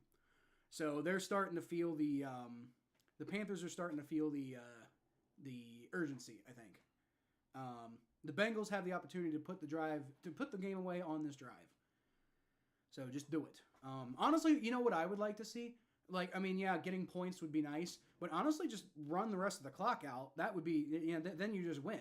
It doesn't really matter what the score is. You just win. That would be nice. Bengals and Panthers both have 2 timeouts remaining now. 2nd and 7. I remember a couple weeks ago, I'm old enough to remember a couple weeks ago when people were saying, oh, it's how could we have gotten rid of Joe Mixon and trusted Zach Moss and Chase Brown? Well, they look damn good to me. Eric All is motioning to the left. It's going to be a handoff to Chase Brown, who's got a good lane. There you go. Gets across to the 30-something yard line. That's about roughly in field goal range. He went out of bounds, which that's not really what you want to see, but he got the first down, so I guess do what you do. You do you, bro. I don't know. If I'm him, I just kind of take if you're obviously going to get pushed out of bounds, I just kind of go down after you get the first down. Don't go out of bounds there. But again, 3:28 left to go in the game. You're doing a good job so far. I don't have anything to complain about. I really don't. It's more of a nitpick, Try not to go out of bounds. But other than that, all right. I think the Bengals just got a delay of game. Maybe they took a timeout. I don't know why you don't take a timeout there.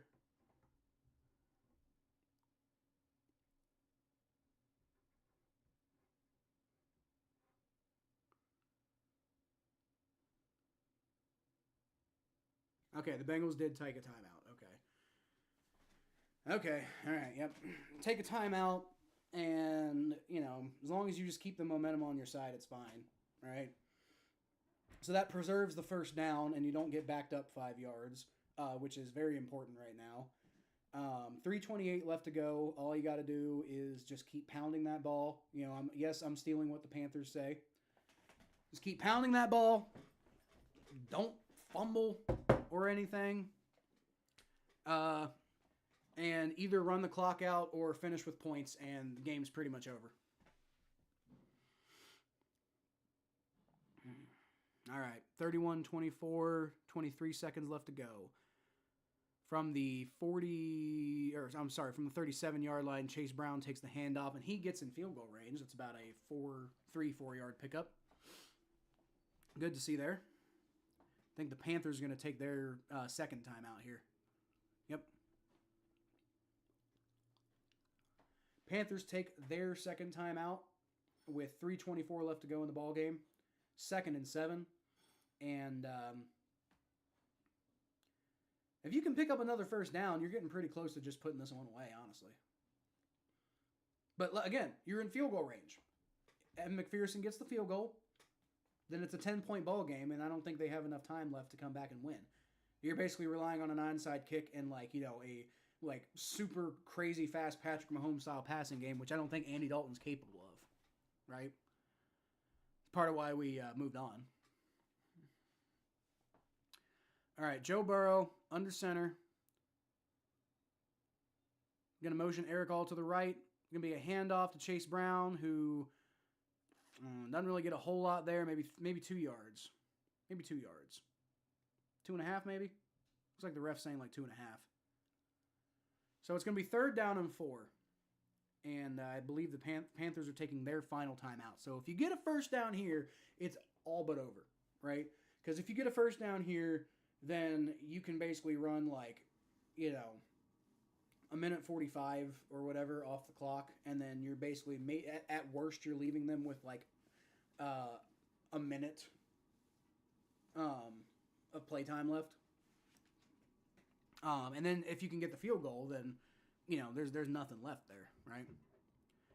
Bengals have 1 timeout left. The Panthers are out of timeouts. There is 3:17 left to go in the ball game. It is 3rd and 4, and the Bengals have the ball at the 30-something yard line. The 31-yard line. Okay. Bengals have the ball at the 31-yard line. 3rd and 4. Get a first down here, and it's about ball game. Even if you don't, as long as you get a field goal, you're sitting pretty damn good. I believe the Panthers actually just jumped off sides, so that's going to give the Bengals an automatic first down. It's pretty cool. Neutral zone infraction on the Panthers. There's going to be an automatic first down for the Bengals. And with 3:17 left to go, it's getting about to the point where just don't turn the ball over. Just don't fumble. Don't pull a Jeremy Hill here. I'm going to knock on wood. I'm not trying to manifest Jeremy Hill into this situation. From the 26-yard line, Joe Burrow's going to hand the ball off to Zach Moss, who doesn't get much there, but it's fine. I don't care. Keeps his legs moving and picks up only about 1 yard, but keeps that clock moving, importantly. So this is going to get the clock down to about... it's going to be under 2:40. So, point being that this next play will probably be enough to, run the ball in this next play, and you'll be able to run it down to the 2-minute warning. And the Panthers have no timeouts too. Don't forget that. All right, Joe Burrow motions Eric All to the right. He's going to hand the ball off to Zach Moss, who gets to the outside a little bit. There you go. Slides and picks up about 8 yards on the play. There's a flag, though. What's the flag? Probably going to be holding on the Bengals here, I'm guessing. Yep, holding on the Bengals. Damn it. Replay 2nd down. It was on Orlando Brown. It's not good. Don't do that. I mean, I'm not worried at this point. We've pretty much got this game in the bag, but doing shit like that's definitely not going to help. I mean, here's the thing: if Evan McPherson misses the field goal, then you're kind of SOL. Now it's 2nd and 19, and do you run the ball, or do you try to throw the ball and keep trying to run that clock out? That's the thing, man. Man, holding stuff like that, you just can't be sloppy. They're probably going to run the ball here, though. Hand off to Zach Moss, yep, and he picks up like 3 yards.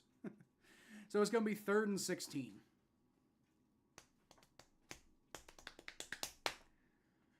Whew. I should not be this nervous when the Bengals have a 7-point lead in field goal range and the other team has no timeouts. I should not be this nervous. 3rd and 16, and we're about to go to the 2, and we are now going to the 2-minute warning. I should not be as nervous as I am. And I'm not that nervous, to be clear. I am a little nervous, though. I am just a little nervous, and I shouldn't be, because the offense has been balling out all day today. I don't know what the hell the defense's problem. I mean, yeah, ultimately, as long as things go the way they should, theoretically, they're only going to give up 24 points today, which is fine, but, man, against an offense like the Panthers, you got to do better than that.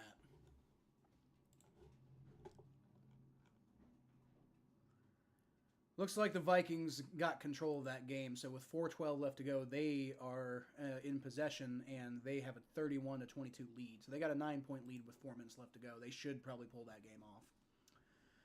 Broncos up 10-9 on the Jets. Texans took control of that game with 18 seconds left to go. They're up 24-20. Cardinals and Commanders are already done. Or they've already started. Nothing's happened yet, but Falcons did beat the Saints 26-24. Colts beat the Steelers 27-24. Let's go. FTS all day, baby. FTS all day. That stands for fuck the Steelers, if you didn't know. Buccaneers held on for a 33-16 lead over the Eagles. Bears beat the Rams 24-18. So, looking like despite Caleb Williams' struggles, overall, he is doing a better job than the Bears have done for a while, because they're 2-2 right now, which is nothing to sneeze at. Especially for a team like the Bears, who have just been terrible forever, right? Baker Mayfield's had damn near 350 yards and 2 touchdowns. Justin Fields was the leading passer for the Steelers-Colts ball game, but the Colts still ended up winning. Probably because Anthony Richardson got hurt, right? So, Justin Fields had a whole game. Joe Flacco did not. Yeah, interesting. So the Steelers getting an L. The Bengals are moments away from securing their first dub of the season. Hopefully the Raiders and the Bills can do the Bengals a solid too. So the Browns play at 4:25. Well, I'll probably be watching that game. I won't be streaming it. And then Ravens-Bills tonight.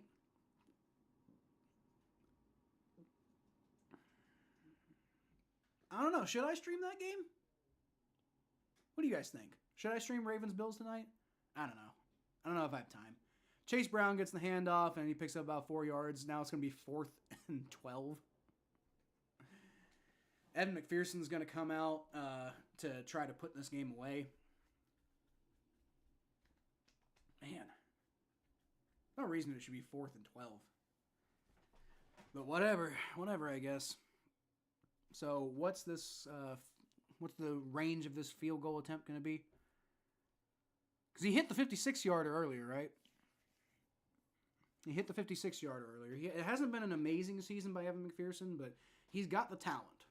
So I would just like to see. All right, Bengals take their final timeout, running the clock down to 1:15, and with Evan McPherson probably shaving a couple more seconds off of that, and then the kickoff, so the Panthers will most likely get the ball with 1:10 left to go. Hopefully Evan McPherson sinks the field goal, and then we don't have to worry about anything, right? At that point, you just let the Panthers, just try to, keep the Panthers in the middle of the field, let them get whatever yards. Doesn't really matter. If Evan McPherson misses, then you've got to desperately make sure that they don't score a touchdown on this next drive. But with it's 1:17, by the way. They corrected it to 1:17. The Panthers have no timeouts, which is important. So you've got a lot of options if you're Lou Anarumo, regardless of what happens here, right? But honestly, Evan, just make it, and this game's about wrapped up. 46-yard field goal attempt. He made one from 10 yards further away before.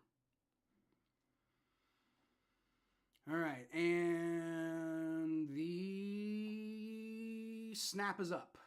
Kick is up. That's right down Broadway. There you go. I wasn't worried at all. That's not true. But anyway, 34-24. Bengals. This one, I'm going to say this one's pretty much done.